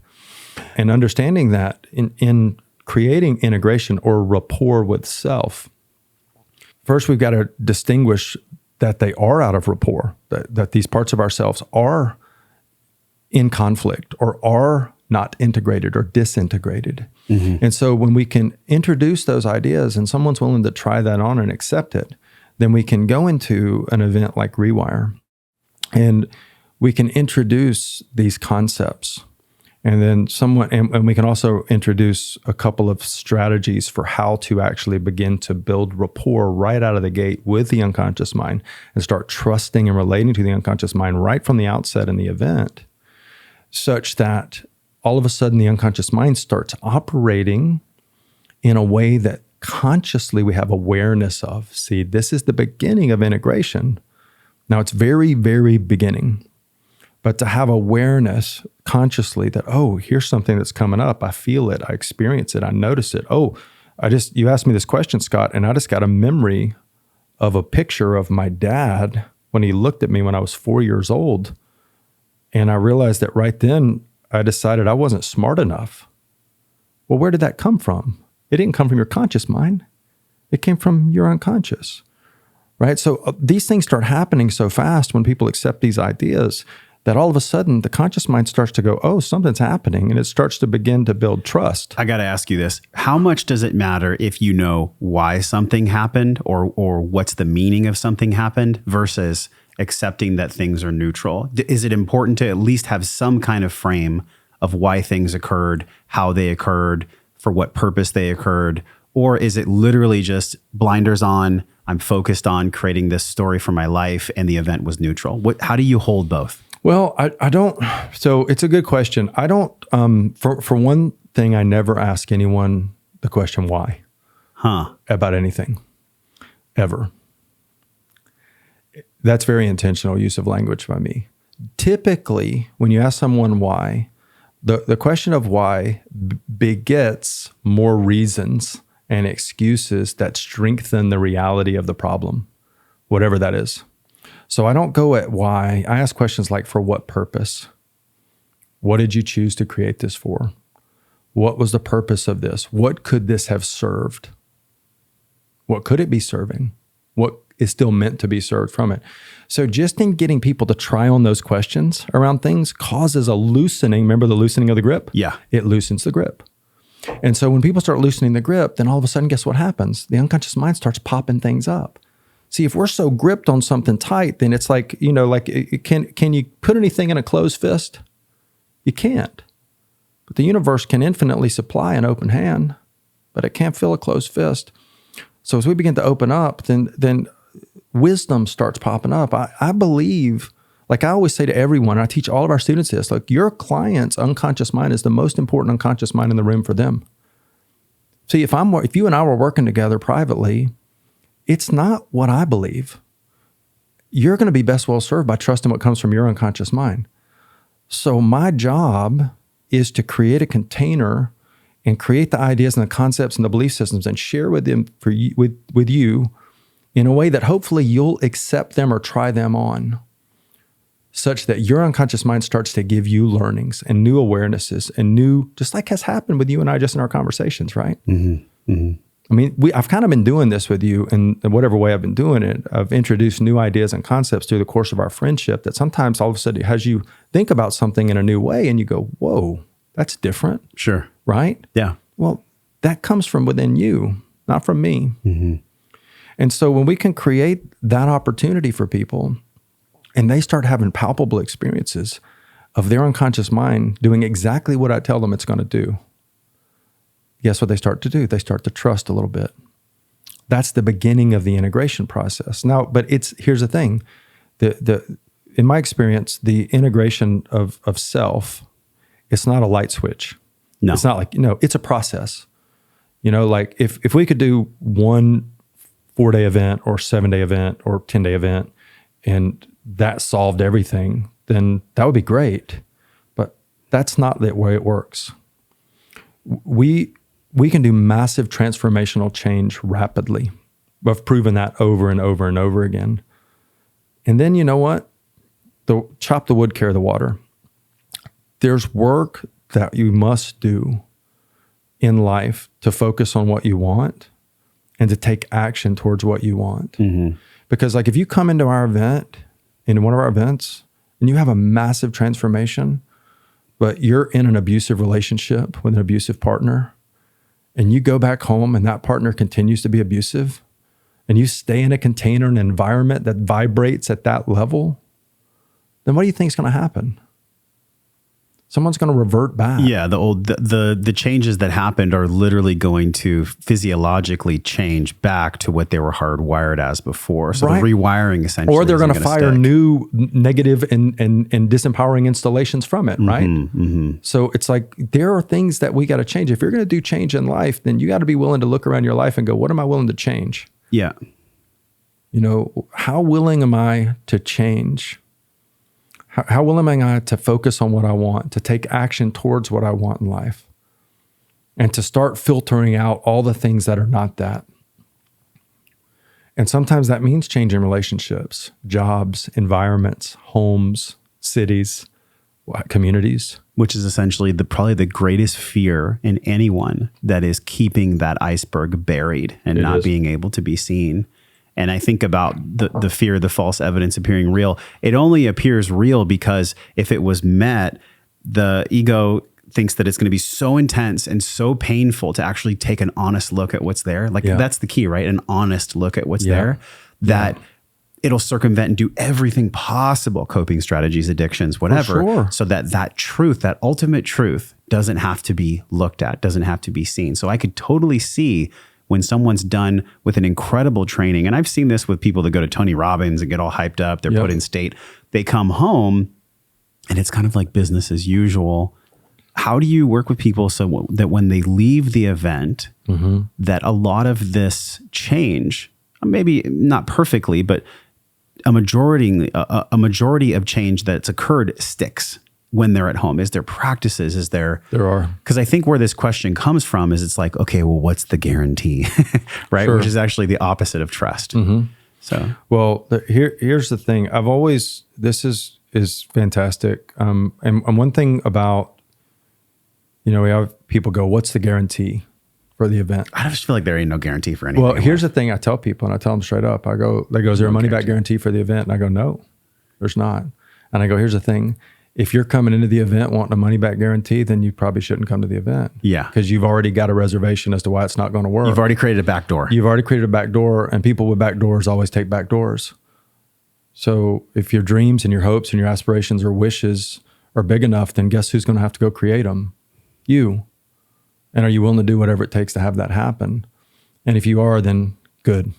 We got you. And if you're not, we also love you.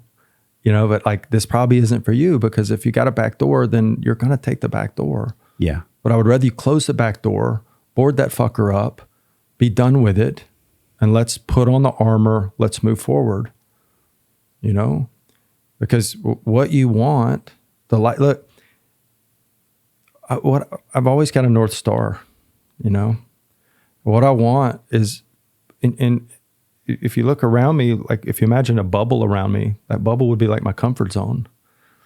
Whatever my North Star is in life is outside of the comfort zone. And so I've got to be willing to go beyond the boundaries of the comfort zone. Yeah.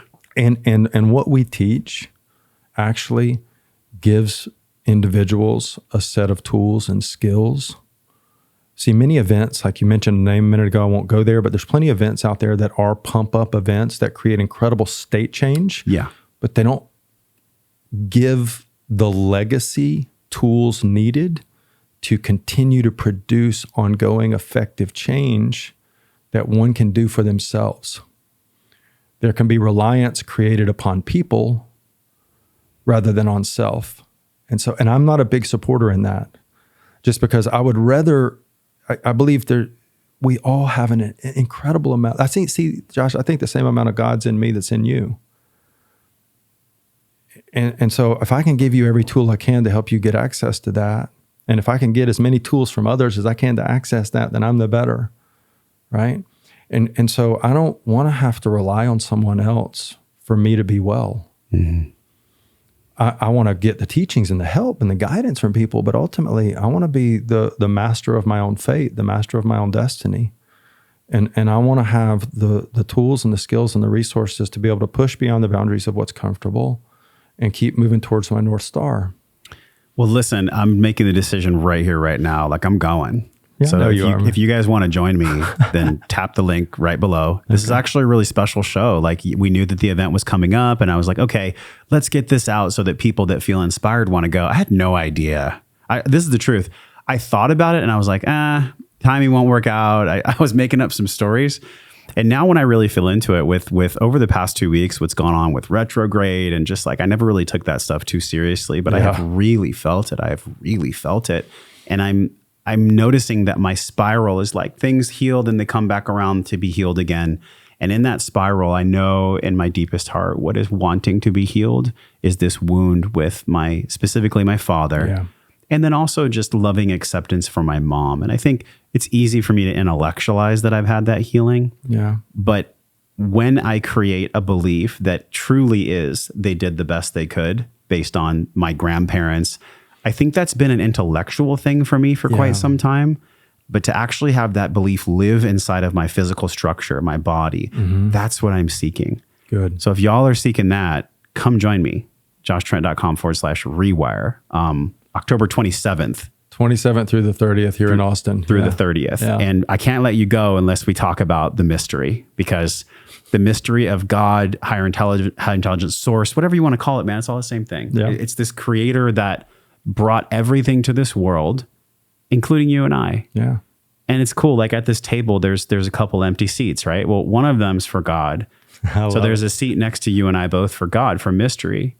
How do you honor the mystery in your own life and in NLP and in the trainings that you do? Because a lot of these things, there can be such a certainty about, well, meaning is whatever I make and the story is whatever I say it is.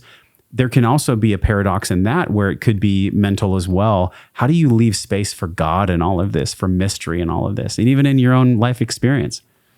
Well, how do I leave space for it? Or how do you choose the space? How do you choose that space? I guess it's a belief. It's like, you ever heard the story about the two fish? The two fish passed by each other in the ocean, and one fish asked the fish, he says, how's the water? And he goes, what water? Right? What water? And so the mystery is what we exist in.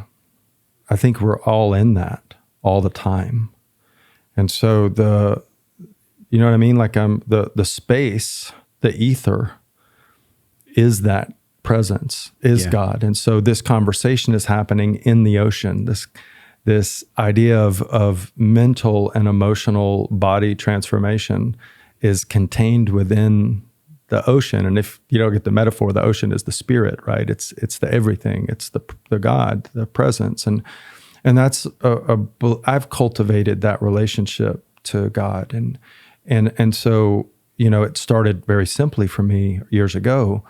But through my own experience of exploration around the nature of myself, the nature of suffering, the nature of attachment, the nature of what was false versus what was real, most of what I thought was real is just fallen away into illusion. And it's all just, and even maybe this whole thing is, man, I know I'm getting out there pretty philosophically right now, but if we do exist in this realm of the spirit, then it's just, that is the mystery.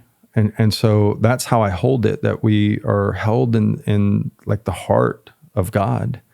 And my work over the past 7 years has been in a real focus around helping people change the way they think and the way their emotions have owned them from the past, or their limiting beliefs and limiting decisions.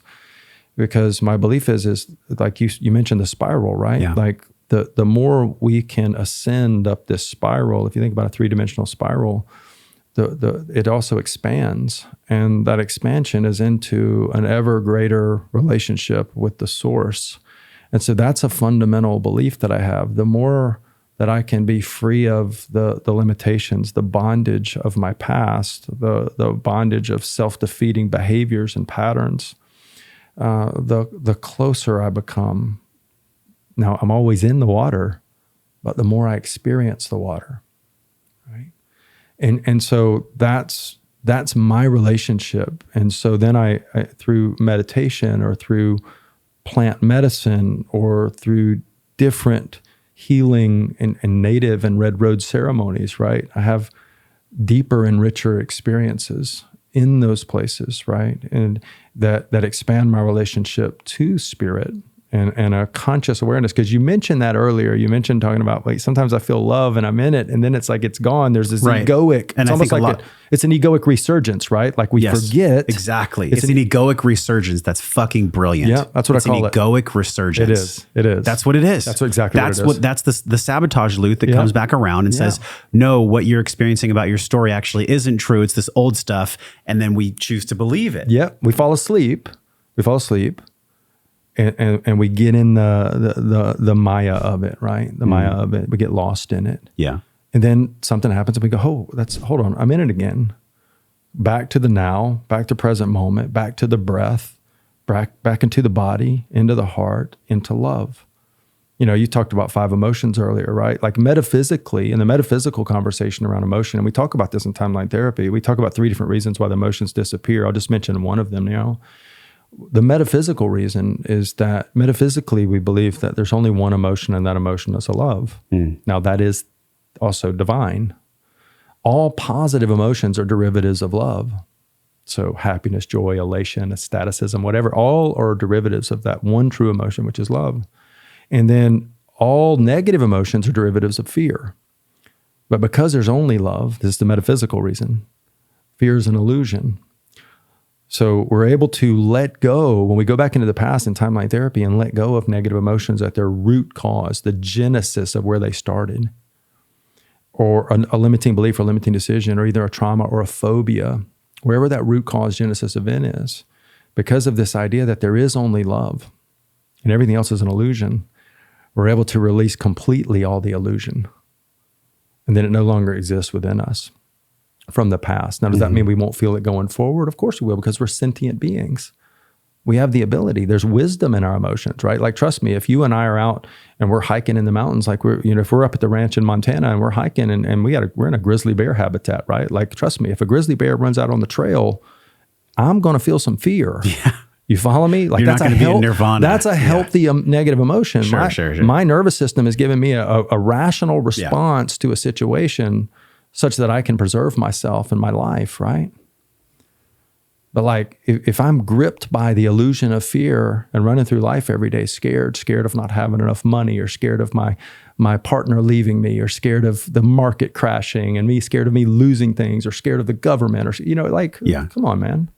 What's interesting to me is this whole conversation, people could say anything about MITT, transformational training, NLP, fill in the blank. Sure. That it's, quote, brainwashing. And you know what I would say? I would say, yes, it is. Maybe we need to have our brains washed sometimes, right? But, with whatever wisdom I've accumulated to this point, I would return the question. I would say, well, what do you think we're living in? We're living in a cosmic washing machine. Where we're bumping into everyone else's beliefs and experiences, and we're being transmitted on and imprinted by our parents and our grandparents. And I was, when you were talking, brother, I was feeling literally Gene Trent, my dad's father, my grandfather. I don't know my greats. I don't know anything about them, but I could imagine how challenging that must have been for him growing up in Wyoming with holes in his shoes, to coming to California, to raising my father where his skin had psoriasis and his skin peeled off, to then how my dad showed up to me, and really feeling like the compassion for what he went through in this world. Like, I don't know what any of the struggles of my father, my grandfather, my great-grandfather, I don't know what any of their struggles truly were, because I wasn't them. There you go. All I know is the imprinting and really the kind of rumination and the continuation of that trauma is what was projected onto me. And so, like, we talked about the one, we talked about Neo. I feel like you are the one for your lineage. And I feel like I am the one too. And I don't say that from my ego. I'm not like, I'm here to help my family heal. It's not about that. I don't give a fuck about adulation. I've never wanted to be famous. I don't care. Good for you. All I want is to live my life well. That's been the question since 2015. So this conversation of like real understanding of brainwashing, I would say, yeah. And I'm curious how you feel about brainwashing. Like, everyone's brainwashing each other at all times. The computer, the phone, everything is brainwashing. And also, as a juxtaposition, I almost feel like when something's really pure, like God's love or training that can really move your physical body towards loving yourself and identifying in the world in a new way, like the Rewire, it meets such major resistance up front, because all the other stories and all the other things in the cosmic washing machine are like, whoa, if you believe that, then we don't exist anymore. There you go. We can't get at you anymore. Yeah. So I'm curious how you feel about that. Well, I mean, I agree with you. I think it's incredible what you just shared. And I love the metaphor of the cosmic washing machine, man. I think that's super, dude. I love it. I'm going to use that. Use it. Good. It's really good. Yeah. And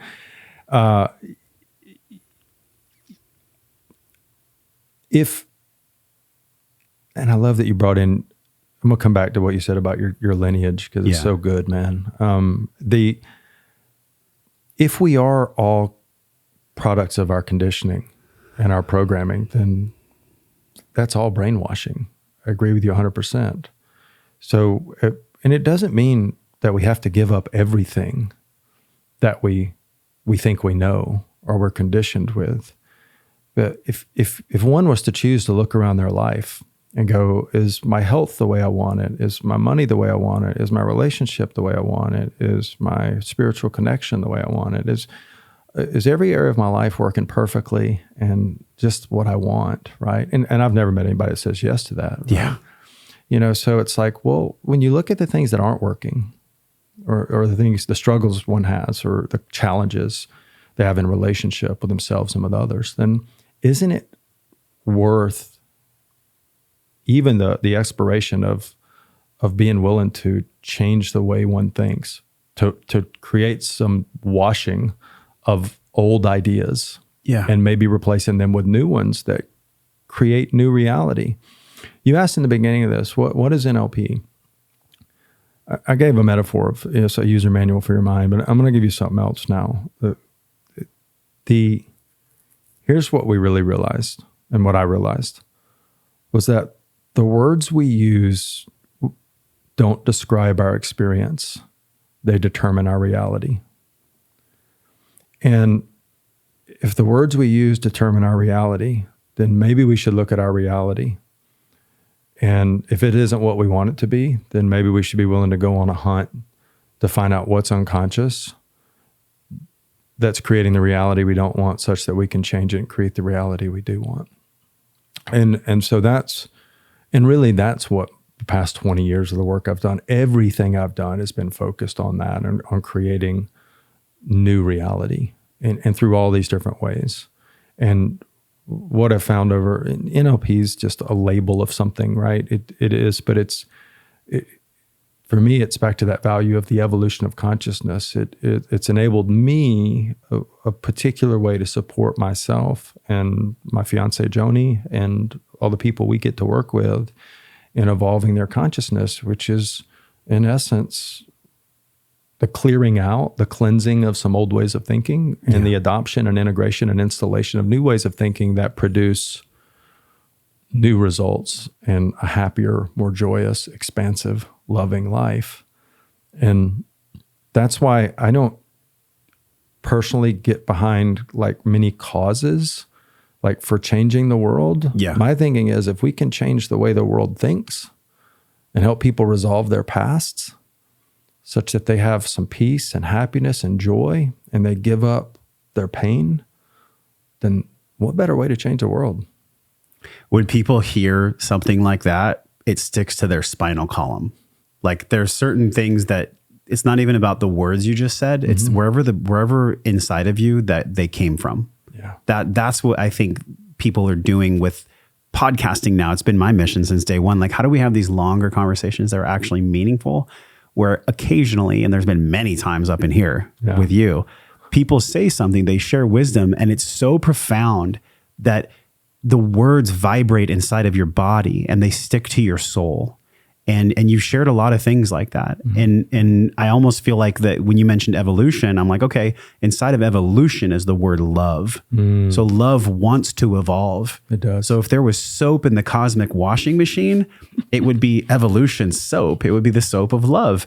And all these other things, like maybe they're only in there because they're not being washed away by love. They're being washed by a different soap. Yeah. They're being washed by this soap of judgment, or making a story about how the lineage is tainted. And there's so much dark energy in this world, Scott, and there's so much demonic energy that I'm aware of. I do my best to not attach to it or go too deep into it. Good. But in my own relationship, man, and even with what I share with you about my father Dan and my grandfather Gene, like that dark energy takes a hold of me at times. And I wonder if you could say, does that dark energy live inside of us as an origin, Or is it something that we're swimming in and that we're part of? Is the dark energy inside of the washing machine itself? Like, is it chicken egg? Is it both? Like, what do you make of that? Because that's a great question, man. That's really present. It's present to me right now. The reason I ask is because I would like it to change. Okay. That's the come from. That's beautiful, man. I guess my immediate response internally is that it's not something we're in as much as it is inside. In the sense of this, St. Stephen said something many years ago. He said, the light transmutes all that is dark. The dark cannot live in the light. Well, we know I know you know this, right? There's nothing in the universe that generates dark. There's no dark generator, if you think about it. There's only the absence of light. So if there's only the absence of light, and then when there's no light, then there's dark. Then if darkness exists within us, which Ken Wilber, who I love, Ken Wilber and integral theory, and like the whole work from Claire Graves is a big part of my work and values and spiral dynamics. But he said I don't believe there's anybody on the planet that doesn't have some still shadow expression within them, right? Even talking about the Dalai Lama or whomever, it's like, there's still shadow. Osho had a big ass shadow. For sure, right? And Osho was an amazing teacher, right? I mean, there's a book called, it's a book from Catholicism called Saints Behaving Badly. And it's a story of all these saints and how they became saints. And they were murderers and rapists and robbers, right? Before they actually became anointed as saints. So it's like, it's not an issue of, is there darkness or not darkness within us? It's, am I willing to go into that dark with whatever the light is? Yeah. Am I willing to go into that? And is that dark passed down genealogically? I think sometimes, yeah. I think in some cases, absolutely. Mm-hmm. I mean, I've had evidence of it for myself in my own work, and I've had other clients who agreed that it was the truth for them, but I'm not saying it's for everybody. How so? Can you share about yours? Oh, sure. Please. Well, all right. We're on my dad's side, we're Cherokee Indian, go back about 4 generations to full-blooded.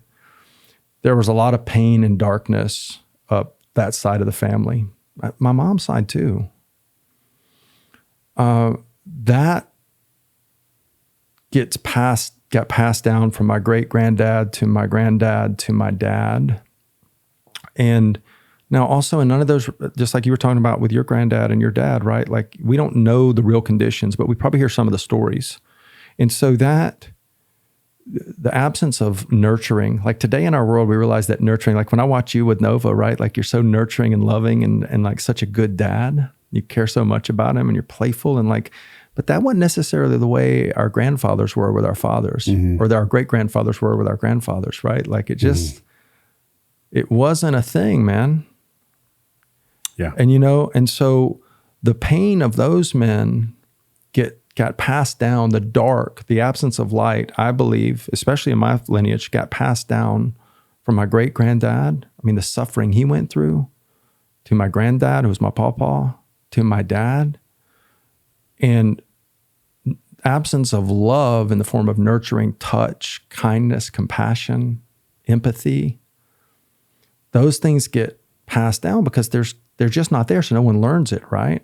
But fear, anger, hurt, pain get passed down from generation to generation through installation.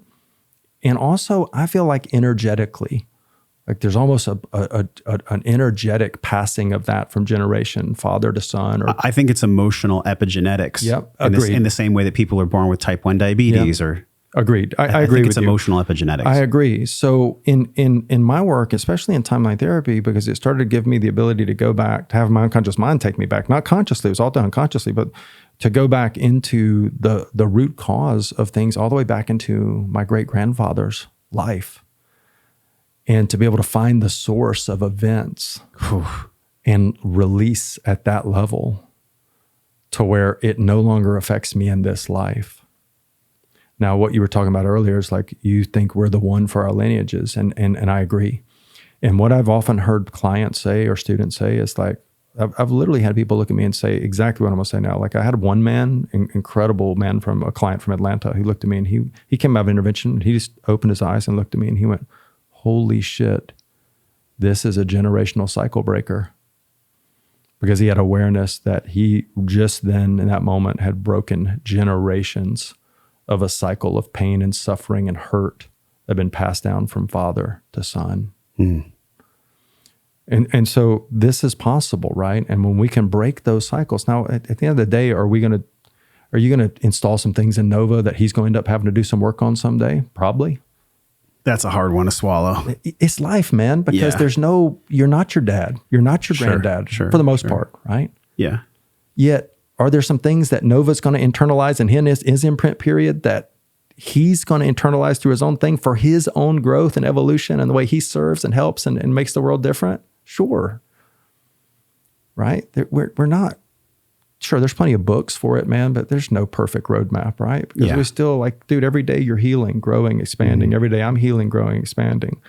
So like, is there still dark in me? Is there still shadow in me? Do I still react sometimes? Do I still get scared? Do I still act like an asshole? Yes, I do.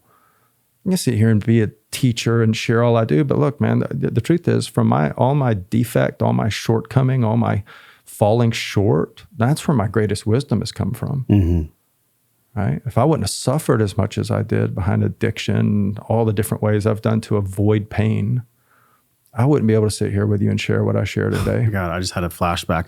I was sitting with Dr. Zach Bush. Yeah. And he said, be careful what you wish for in the world when you want to serve, because you will have to experience all the ways that you've shown up in life to where you were wounding yourself, wounding others at your most darkest form. Yeah. You'll have to actually look at that if you truly want to be of service.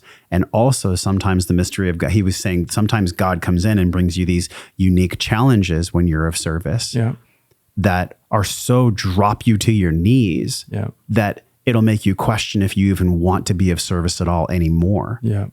And I feel like for every single person with us right now, man, if you've ever said like, I want to be of service, but I don't know how, or I want to be of service, but I keep sabotaging myself, or I'm in service and then I realize I'm acting like my dad, or I'm acting like my mom, or whatever. Like this is actually a way. I'm not saying it's the way, but this is a way that I'm excited to experience myself. Yeah.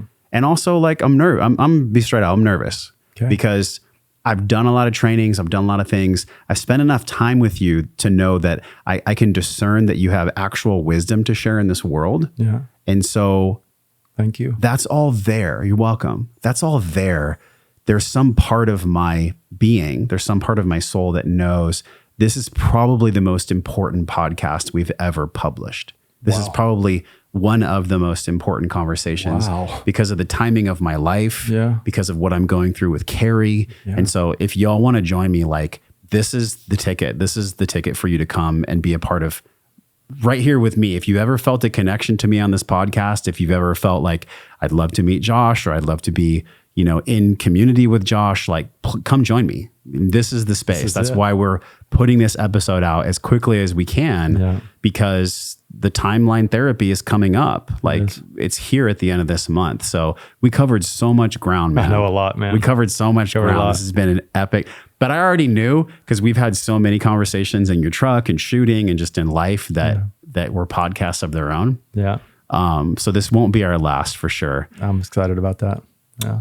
Tell people where they can go. joshtrent.com/rewire is the place. And it feels so good to say that because I'm like, man, a lot of times I'll refer people to like protein powders or, things that are going to nourish them in the short term. But like, this is a fucking big one. This is like a long-term thing that people can get lasting change from. So share with people, who this is for, where they're going to go. We'll link it in the show notes.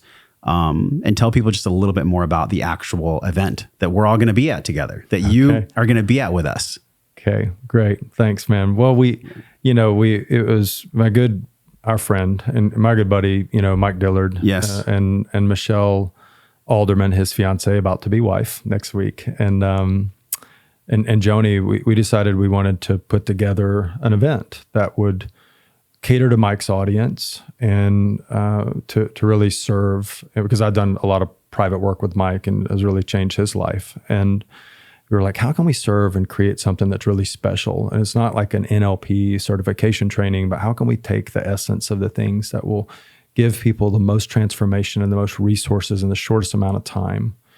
And so I created an event, and I basically designed Rewire, which took, some fundamental things that we needed to teach, like the ideas, the mindsets, the new soap in the washer, right?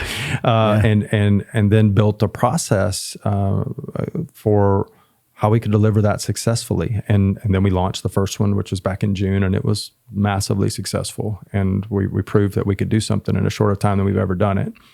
And so we decided to launch a second one because it's really important timing right now, because Joanie and I have, as you know, we've bought the ranch in Montana. We're leaving Austin. We're going up to kind of continue and evolve the mission with what we're going to be doing with really private. You're in Rob Wolf's and George Bryant's country. Yeah. And a bunch of other influencers. Seems like a lot of people are going to Montana. Yeah. George is obviously a good friend and neighbor. I mean, George is 90 minutes away, but in Montana, that's a neighbor. That's like, that's just a quick ride. Yeah, it's a quick ride. And so, but we're really close and happy to be with George for sure. So, but we're going to be doing, an evolution of what we're doing up at the ranch and doing some really focused transformational work with people who are here to make a difference in the world, because we want to proliferate as much change as we can at a time where also I need to pull away and do my own stillness and inner work and just healing right now in my own journey. So we decided we're going to run another Rewire event, and that's what's coming up October 27th through the 30th. And who it's for, I mean, it's really focused on, Mike's audience, which are entrepreneurs, in change-making entrepreneurs, impact-focused entrepreneurs, some who are in the financial services and crypto space as well for Mike's audience. Mike's really evolved his mission and brand and what he's doing to serve the world from a transformational perspective, and bringing in as to where he used to be really marketing focused and investment focused and preparation focused. Now he's expanding more into spiritual, emotional, like full self development. Which is what he himself needed. It's what he needed. Which is beautiful. And over the past couple of years, Mike's gone through so much personal growth. And, he's become, one of my dearest friends since moving to Austin, and we've just had such a great friendship, and that friendship has blossomed in many ways, and this is one of them. So we focused the first event on his audience and what everybody, when you go to see the website, watch the videos of the people who are the students who talk about their experience. These testimonials are touching. They're so deeply moving, because so many people came in because they're like, I want to make more money. I want to rewire my unconscious mind for wealth. Well, what is wealth? Is it just money? Or is it wealth in love? Is it wealth in health? Is it abundance? And does abundance translate into every area of life?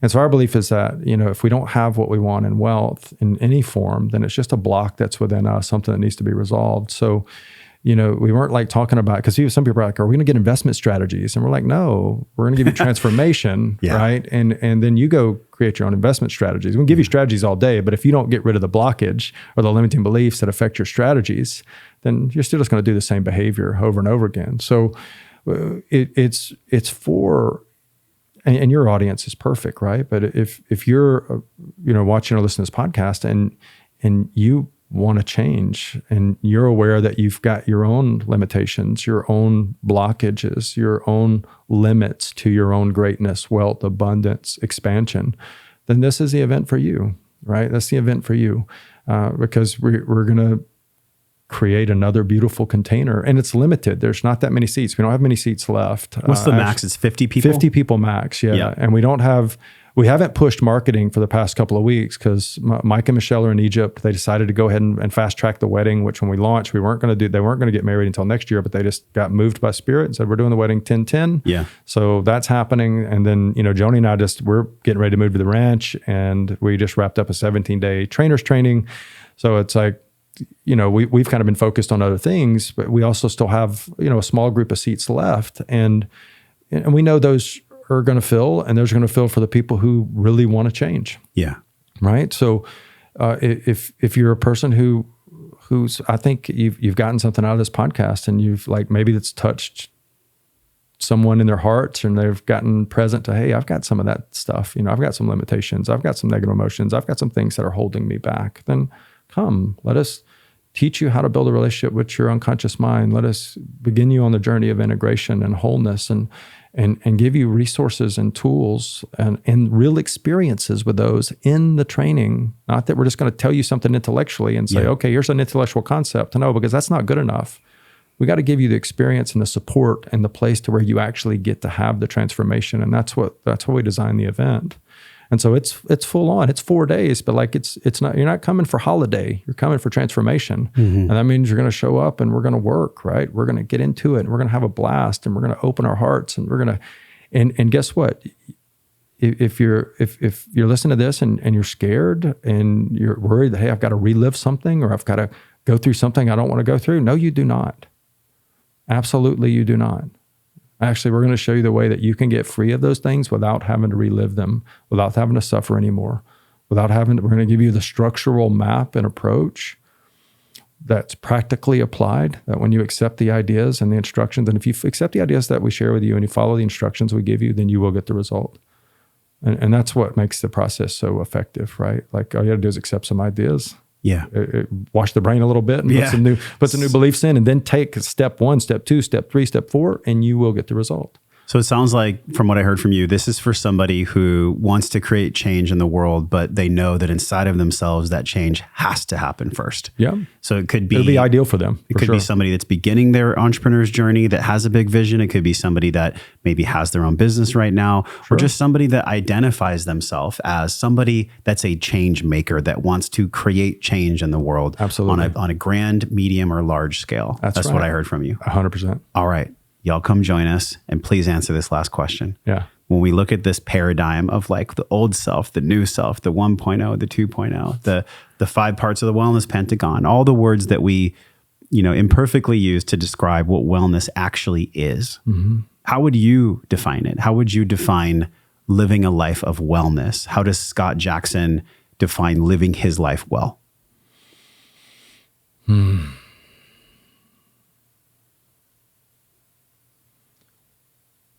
The thing that pops up for me when you say that is the living my life well for me is the pursuit of the experience of wholeness and all that entails for me. And then the sharing of that, the service of that to others, to serve others to experience their wholeness. Thank you, man. Thank you for bringing the wholeness to the table, for being a mentor, for being a friend, and for having such incredible conversations with us today. I mean, I really feel like I've had so many, probably almost 600 interviews at this point, but this is it's right up there with like one of the most important conversations.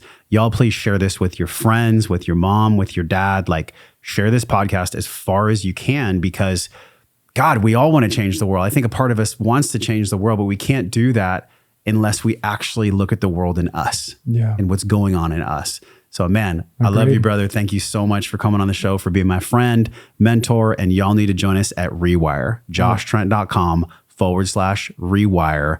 Notice what stories and bullshit comes up when your soul's like, yes, but then your mind says, well, what about? Just calm down. Is there resources to help people make a decision if they're kind of on the fence? Or do you not want people on the fence? No.